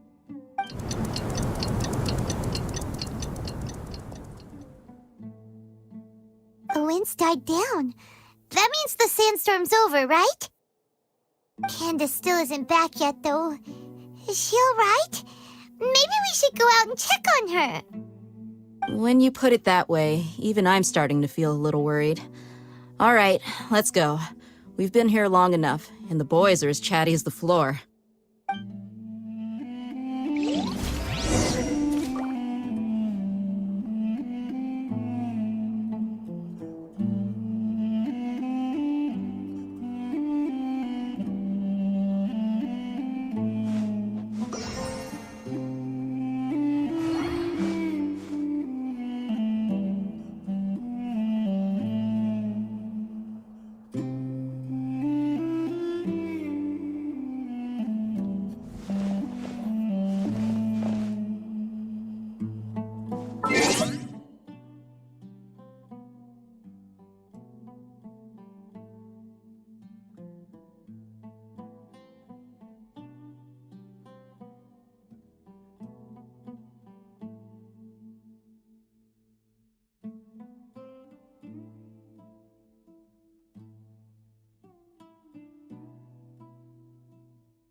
bunch of nonsense.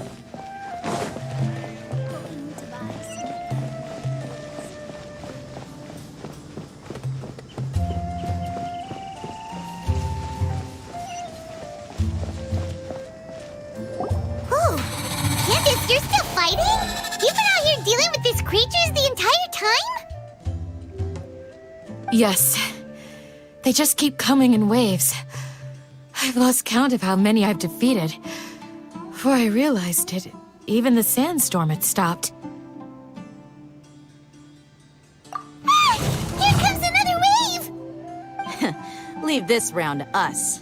I got interrupted earlier, but now I have something to take my anger out on. It's been quite a while since I've seen the Flame Mane in action. I'll leave these to you then. I'll be sure to put on a good show. Let's go!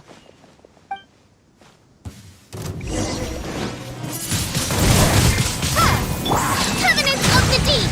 Allow me! Inazuma shines eternal! Throw them all up! Boing, boing, boom! Jumpy, jumpy, boom!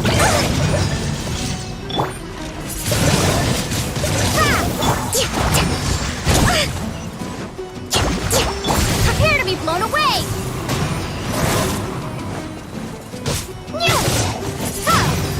Rest and rebuild!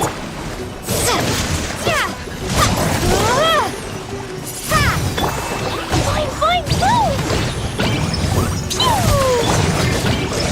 Windblade!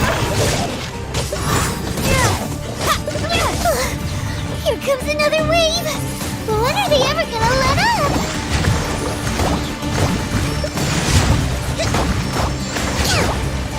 Shine down!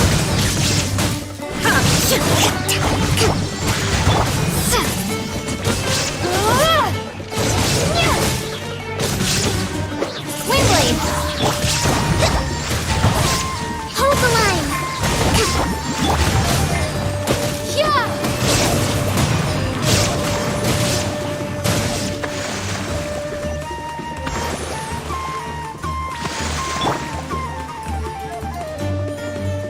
Billowing surge!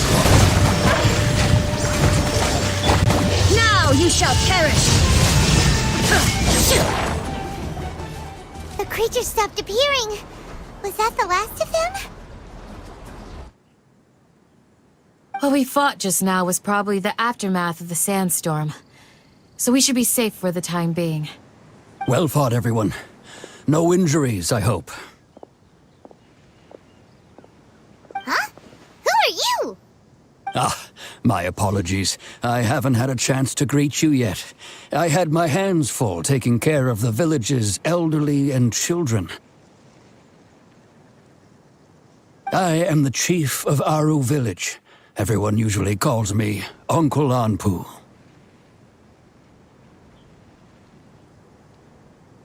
Sir, I am also originally from the desert, but I have not been back for some time now.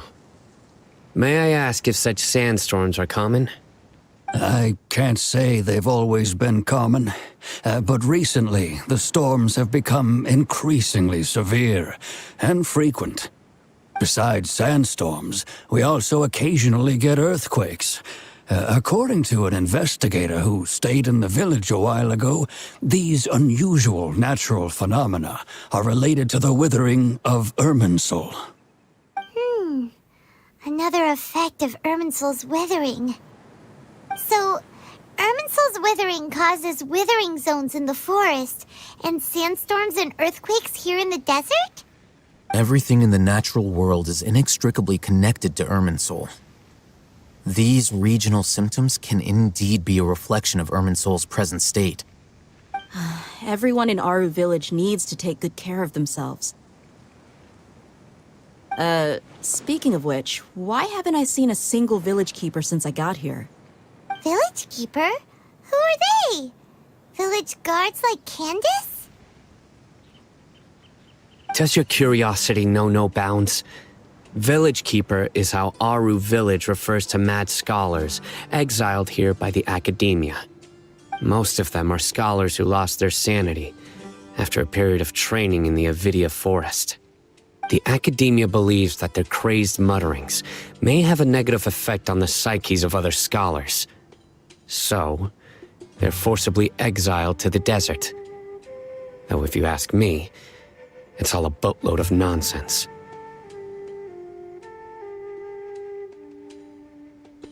Alas, that's exactly what we've been trying to investigate. One by one, the village keepers have been mysteriously disappearing without a trace. But no one in the village has ever seen them leave. If you're planning to stay around the village for the next few days, I'd appreciate it if you could keep an eye out for them. I've had encounters with those people in the past. I'll see what I can do to help. The Matra are the ones responsible for their exile.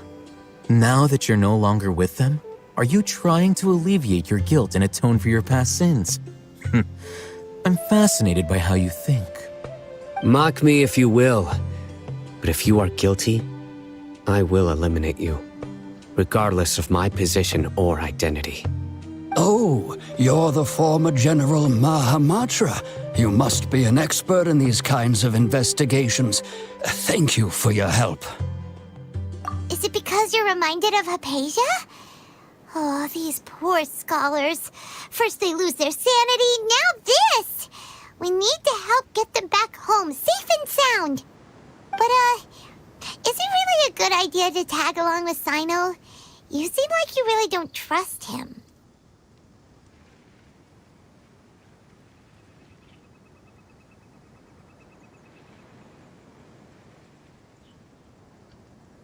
I'll be grateful for the assistance. No doubt you will do a better job than some of my former subordinates. Let's start by finding a spot to share what we know so far.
Although I've sent myself into exile, I'm still doing essentially the same things as before. Do you still have any questions for me before we start our investigation? One of my former subordinates told me that this title has its origins in a strange incident. The academia has long exiled mad scholars to Aru village. A mysterious phenomenon exists here. When mad scholars first arrive, they are as incoherent and deranged as before. But after spending some time here, they invariably begin to calm down. Initially, the people of Aru village greatly resented having to take in the mad scholars. But a strange incident one night changed that. Aru village was struck by the strongest earthquake in living memory. Seeing buildings on the verge of collapse all around him, the then chief of the village was preparing to take everyone to safety. Suddenly, he noticed a mad scholar crouching in a corner, caressing the ground with his hands. A soft, green light radiated from him, like a divine glow against the backdrop of night. Despite the powerful tremors that ripped through the ground that night, all the houses remained upright, almost as if they had grown roots reaching deep into the ground. In the end, not a single building collapsed, and no one was hurt. After that, the people of Aru village treated the mad scholars with greater kindness, and began to refer to them as the village keepers. The soft green light? A mad scholar protecting Aru village? What do you make of it, traveler? Paimon thinks so too. Actually, Sino, do you know if any of the mad scholars continued to wear their Akasha terminals at Aru village? In theory, they would continue wearing them so the academia could still monitor their activities. With that said, the main Akasha system would no longer have any interaction with them. Oh, no wonder! Everything makes sense then! Add in the fact that they calmed down, it was probably Nahida who calmed them. If you are able to draw a conclusion from this one story alone, then it appears you possess much more information than I do. So, what do you make of the story?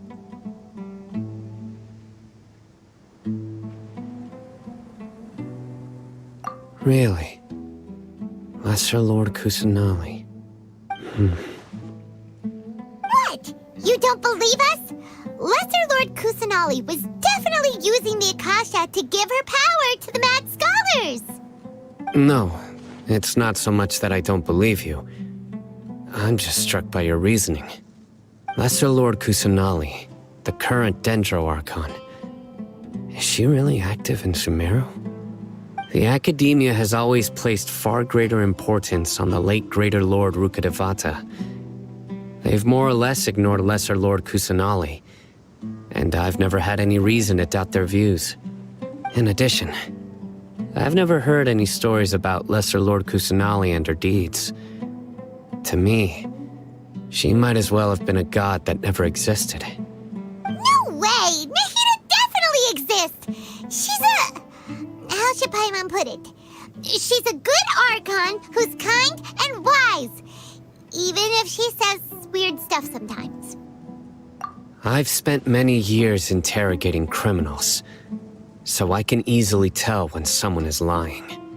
Good! Then you should know that we're telling the truth! That look in your eyes. I've never seen that from a liar. You two really must have met Lesser Lord Kusanali. How can this be? To think, our Archon has been amongst us this entire time. Alright, now it's our turn to put our skills to good use for this investigation.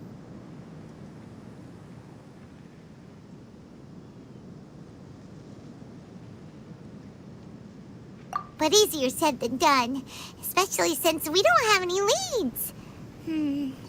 Maybe we can start by knocking on some doors. Excuse me, are you here to help me find my grandpa? Huh? Who are you? By the sounds of it, a resident of this village. My name is Isak. You'll help me find my grandpa, right? Is your grandpa a mad scholar? Hey, don't say that. Grandpa is just Grandpa. Why do you have to call him that? It's not like he's a bad person or anything. The person you're referring to is not a local, yet you are. Why do you call him Grandpa? Grandpa is just Grandpa. He's my family. I heard everything you said to the village chief. Please, you gotta take me with you. I want to find my grandpa. I swear I'll help. I won't be a nuisance. Ah, so you're the one who was eavesdropping on us around the village chief's house. I was planning to go out and take care of whoever it was, but I had a vague feeling that they didn't harbor any ill intent. Whoa. Haven wasn't kidding about Matra having sharp senses. Sino, he's just a kid. All he wants is to find his grandpa. Let's find a way to help him. Sorry. I was only listening in because I wanted to know where Grandpa went. Honest. If you don't believe me, you can ask Miss Candace.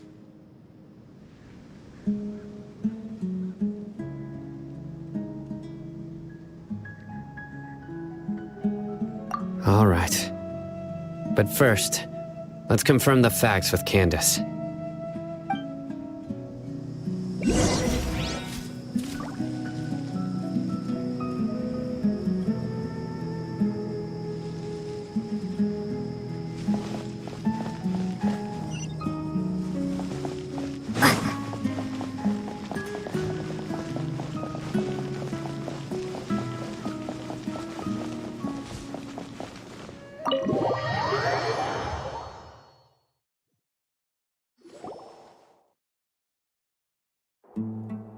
Sino is super vigilant.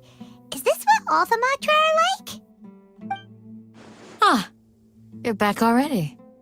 We just wanted to confirm something with you. Do you know a boy by the name of Isak? I had a feeling he'd go looking for you. Huh? You knew this would happen? Yes. Although he tried his best to stay hidden, I still noticed him eavesdropping outside the window. He really wants to get his grandfather back. Isak's parents were both Aramite mercenaries who rarely returned to the village after finding employment in the city. He was raised by his grandfather. Unfortunately, it was only a few years before his grandpa passed away. Isak was still very young at the time, so various families in the village took turns caring for him so he could survive. Later, an elderly mad scholar arrived at the village. Isak thought the scholar bore a striking resemblance to his grandfather, and thus often spied on the man. However, the scholar was unkempt in appearance and incoherent in speech. Although Isak referred to the man as his grandpa, he was afraid and didn't dare to approach him. One summer night, the oft mumbling and bumbling grandpa suddenly calmed down and seemed to become more lucid. He even noticed Isak hiding in the distance.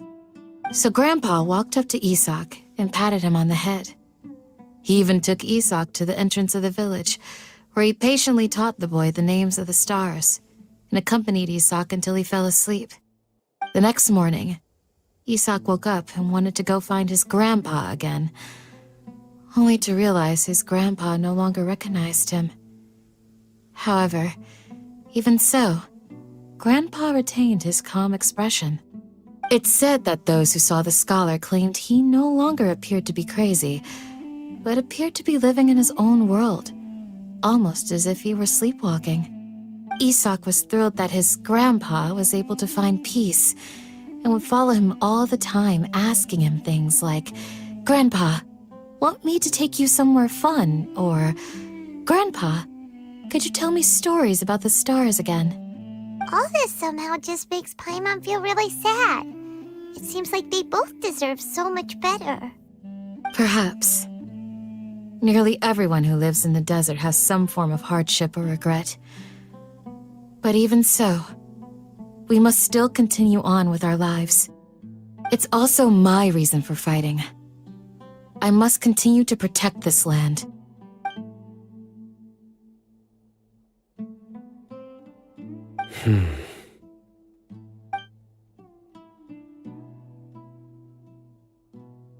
Maybe the people have always had a considerate god watching over them.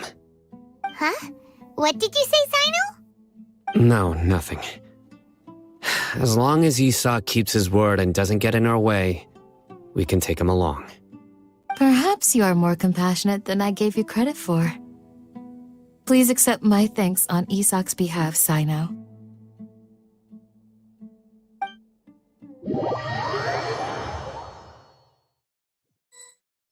Hey, Isak!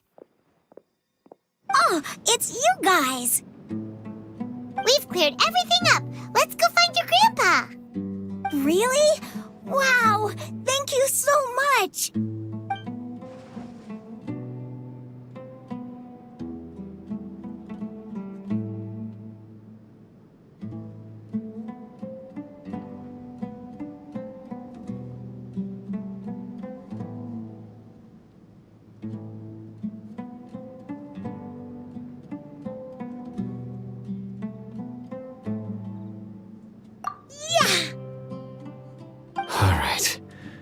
Let's ask the local residents some questions first.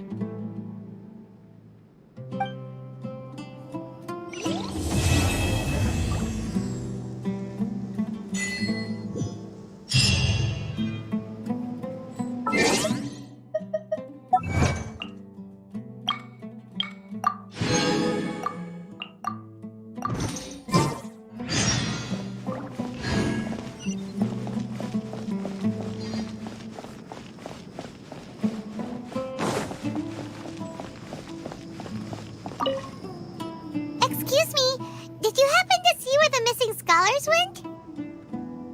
You mean the village keepers? Oh, let me think. When I was eating dinner the other day, I saw one of them by the side of the road, muttering away and eating mushrooms and tree roots. They shouldn't go around eating that kind of stuff. Okay. Did you notice anything else? Anything else? No, I think that's all I have to tell you. Sorry.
The scholars that have gone missing.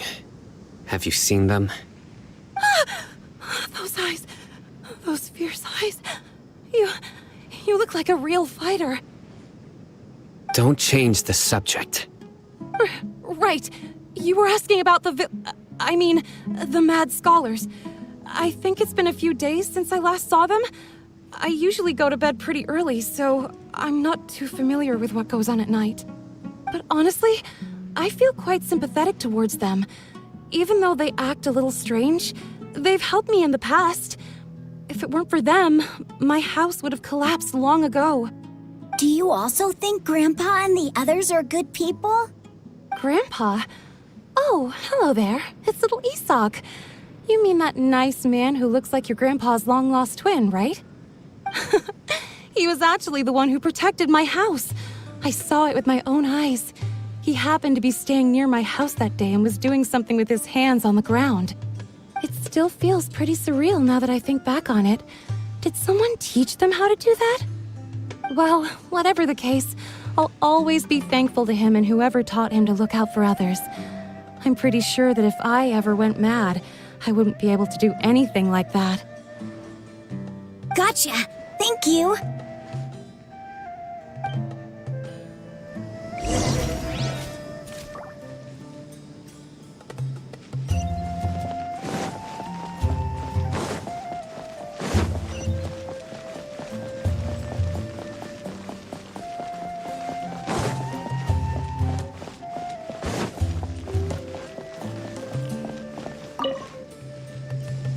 Sir, have you seen my grandpa recently? You know, the one who likes to sit and space out near the village entrance. Oh, well, if it isn't Isak. Oh, your grandpa, huh? It's been a while.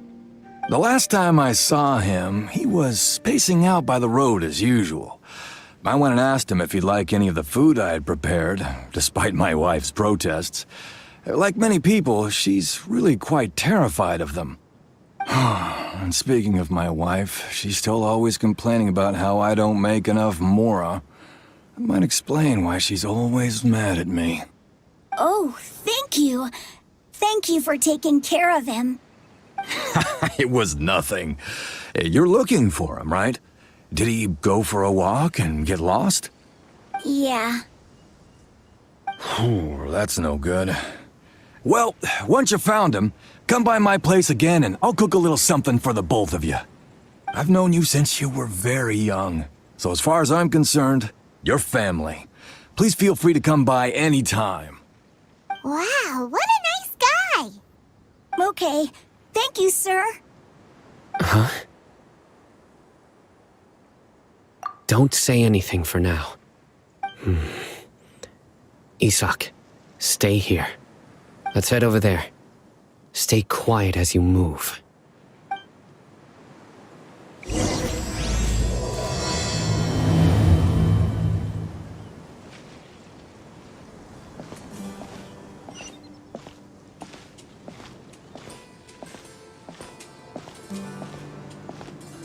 Join the Eremites and embrace a wonderful new life.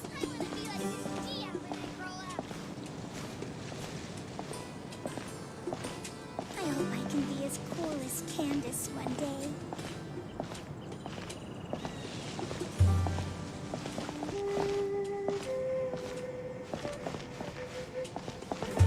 Grandma, is the Scarlet King really gonna come back from the dead? Listen, see if you can make out what they're saying. Have you heard? The mighty Scarlet King, the sovereign of our faith, will soon return to this world. Yes, of course I have. The Scarlet King is the one and only true ruler of this land. I've never believed in any other gods. Still, you say he's coming back, but it sure doesn't feel like life's about to change around here anytime soon. What's your proof? Haven't you noticed? The village has been getting more deranged scholars than ever. Delavar was saying that many people also went insane just before the fall of the Scarlet King's civilization in ancient times.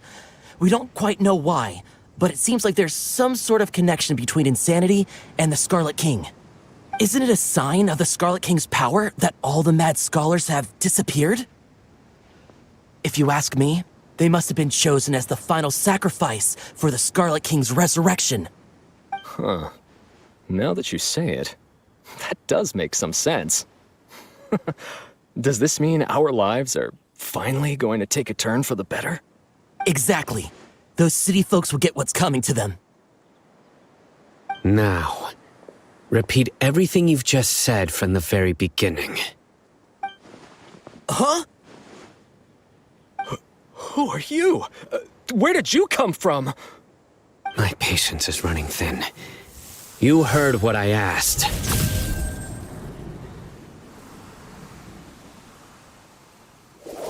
Yeah! Bro, this guy's something else. Just look at his eyes. One wrong move, and he's gonna flay us alive. Let's not get on his bad side, okay? I am no match for this guy. Oh, okay, good sir. What is it you would like to know? Tell me about the Scarlet King's resurrection. Well, I only know a few things from hearsay. I went for a drink the other day and heard others talking about a rumor that the madmen will disappear and that the Scarlet King will return to this land. I'm not making this up, I swear! Hey, go on. Keep talking. It's true. It's all true, sir. We desert folk have had more than enough of those people at the academia. They keep sending us all their mad scholars and won't let us have a good life. Would you want to live like this if you were in our place? The radicals were even more thrilled than me when they heard the news. We're all praying for the Scarlet King's speedy return. Delavar also said that once the Scarlet King returns to our side, it's only a matter of time before we conquer the land on the other side of the wall.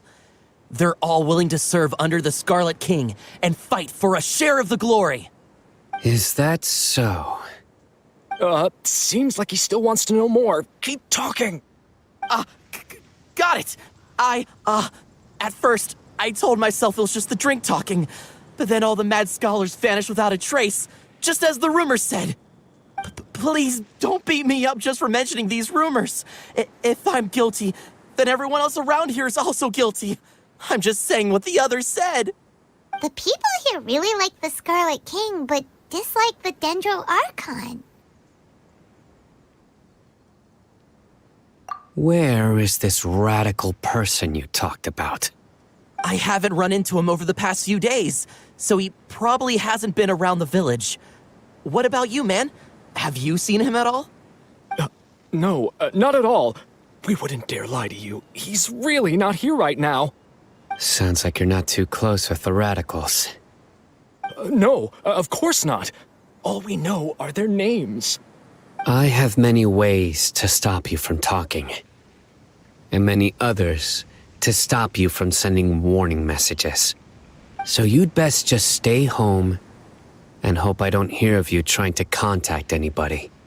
Don't do anything until I've gotten to the bottom of this. Try something foolish, and even Candace won't be able to protect you.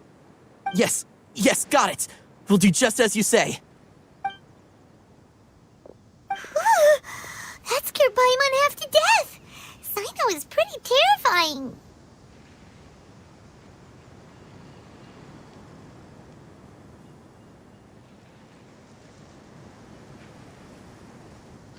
He didn't try to reassure us at all. It's like he's used to hearing that. Oh, Paimon bets lots of people have told him that before. I heard that. Sorry.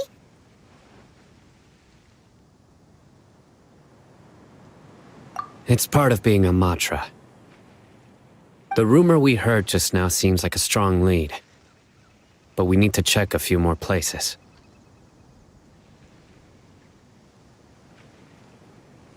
Very well. Isaac! I'm here. Where's your grandpa's house? Well, I can take you there. Just follow me. I want to be like Miss Dia when I grow up. Join the Eremites and embrace a wonderful new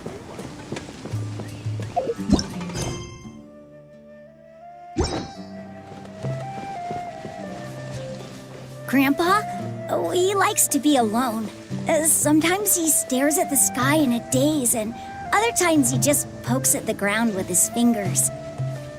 Every now and then, he yells out at the top of his lungs, so a lot of people are really scared of him. But he's a good person, really. I know he is.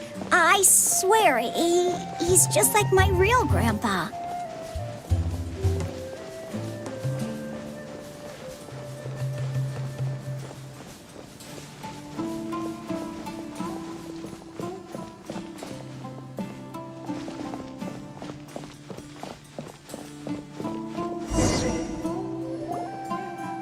This is where Grandpa usually stays.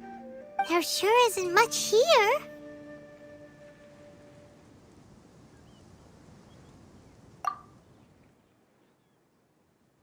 No. Incense? Please don't say it's the same one as before. But are you okay? Are you getting dizzy or need to lie down? There's a scent that you can sense, but I can't. A certain traveler here once passed out from that smell. Thankfully, Tainari saved the day. And then he gave us a long lecture to explain all about how it worked. So, you know Tainari? Huh? You know him too? Are you two friends? Yes. Now that I concentrate, I can also make out the scent of incense. Wait, surely Tainari didn't lecture you too? No. No need.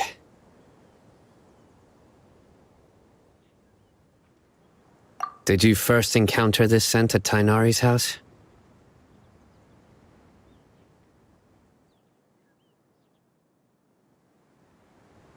In the forest.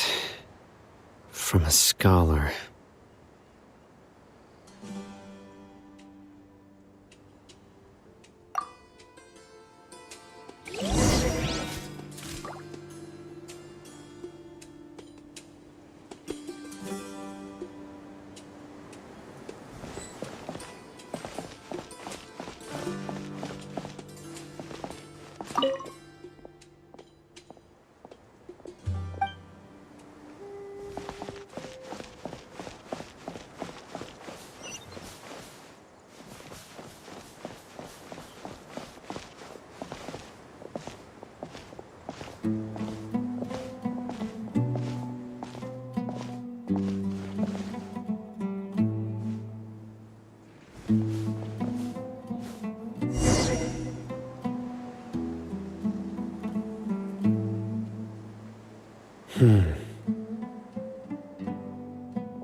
What are you looking for, Sino?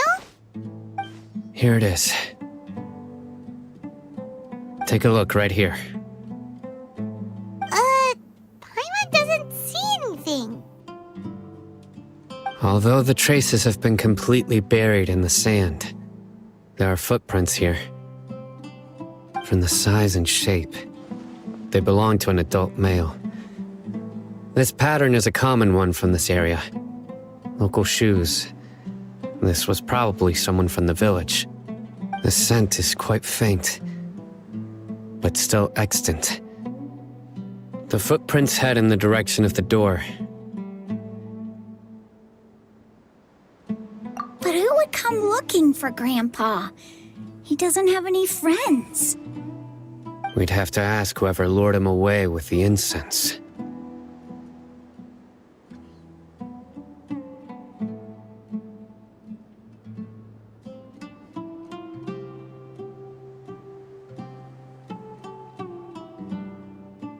Huh? So you can lure someone away with just a scent?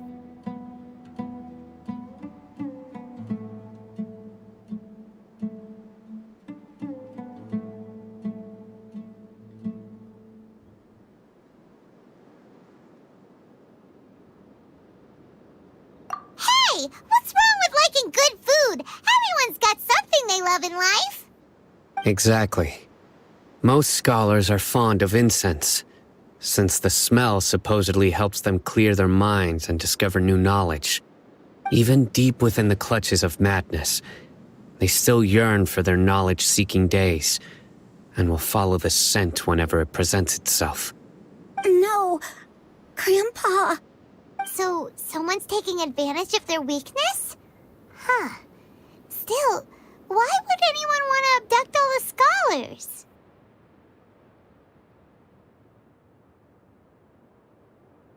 Are the rumors really true?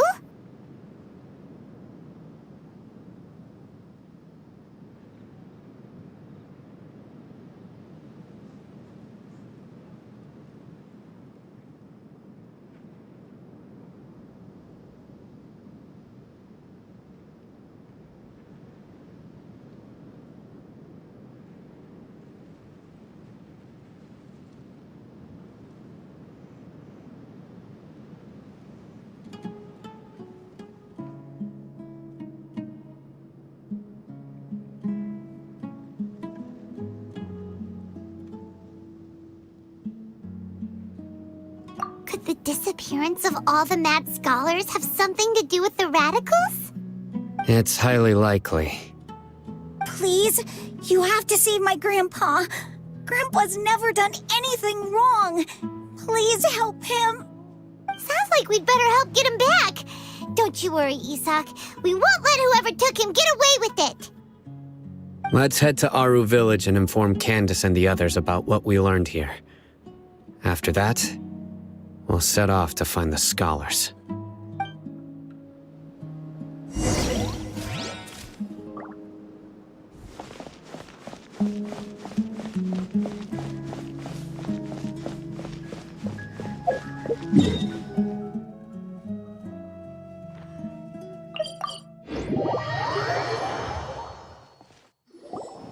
Right.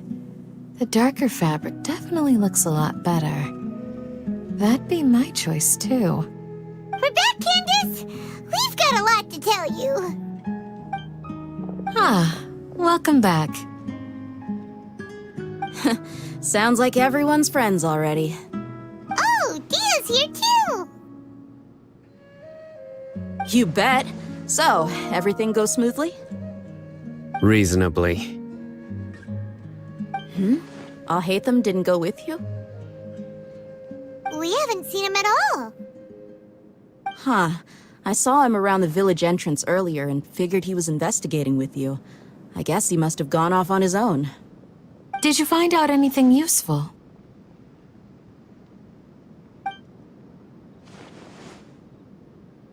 I see. So someone used a kind of incense to lead the exiled scholars away from the village.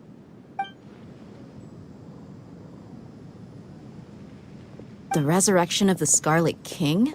First I've heard of it. Far as I know, the kind of incense you just mentioned is only popular beyond the wall. Scholars are fond of it, but as you can see, there aren't many scholars still studying around these parts. No seller would be able to make a profit here. Not to mention making incense is a labor-intensive process. You won't see anybody in the desert with the patience to make or sell something that requires that kind of effort. It seems someone from beyond the wall must have been supporting this. Makes sense. So what should we do then? Do we go back to the academia and search for leads there? If it was any other day, that would be your next logical step. But today, you've got me on your team, so you get an extra tip. Didn't you say that the villager got his news from the tavern? Well, I also like to drink at the tavern, so I know a thing or two about these radicals he mentioned. If Paimon remembers correctly, the leader of the radicals is some guy called Delavar. Ah, yeah. Delavar, the scar-riddled bandit, Enger, the wide-eyed butcher, and Jabari, the duck-tailed bearded crook. The whole lot of them are known around these parts.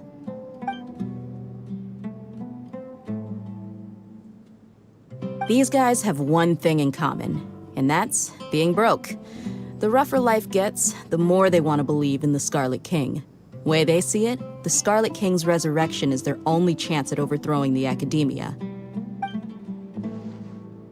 Throwing all of Sumeru into chaos is the only way to change the way of life here in the desert. Anyway, that's my guess why they've chosen to become radicals. Tia! You're amazing! You really know this place inside and out!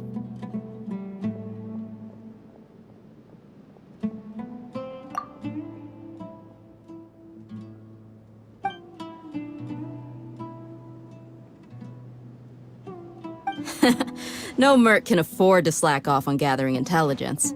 Every more I've spent in the tavern has been a valuable investment. Let's head out.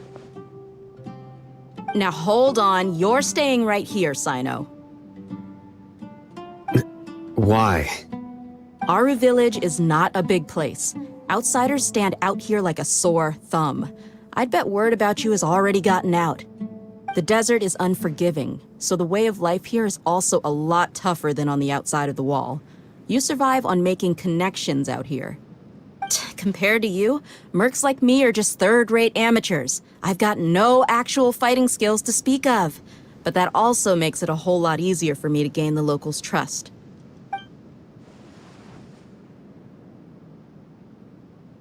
I need to go around and ask some questions, but it'll be difficult if you're with me. Fine. Good. Then we've got a plan. The Traveler and Paimon will go to Caravan Rebot with me, and we'll try our best to figure out where the mad scholars have been taken. Sino, you'll have to stay in the village and continue investigating on your own. All right! Sounds like a plan!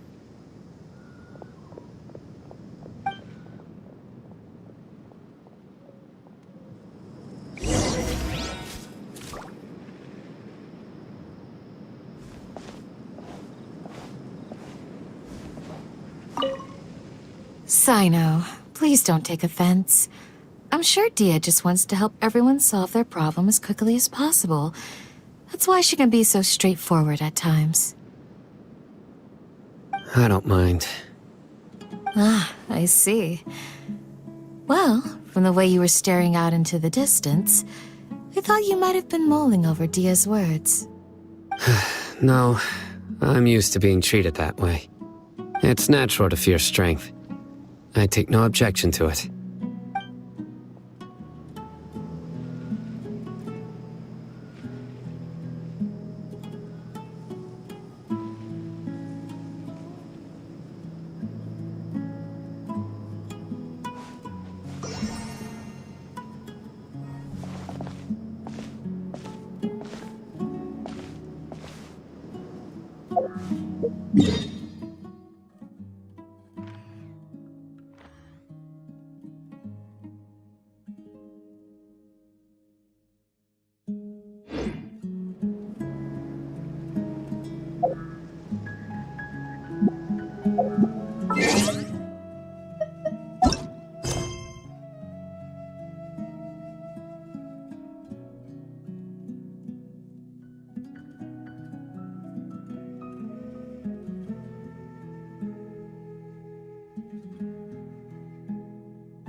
When your heart is set on something, you get closer to your goal with each passing day.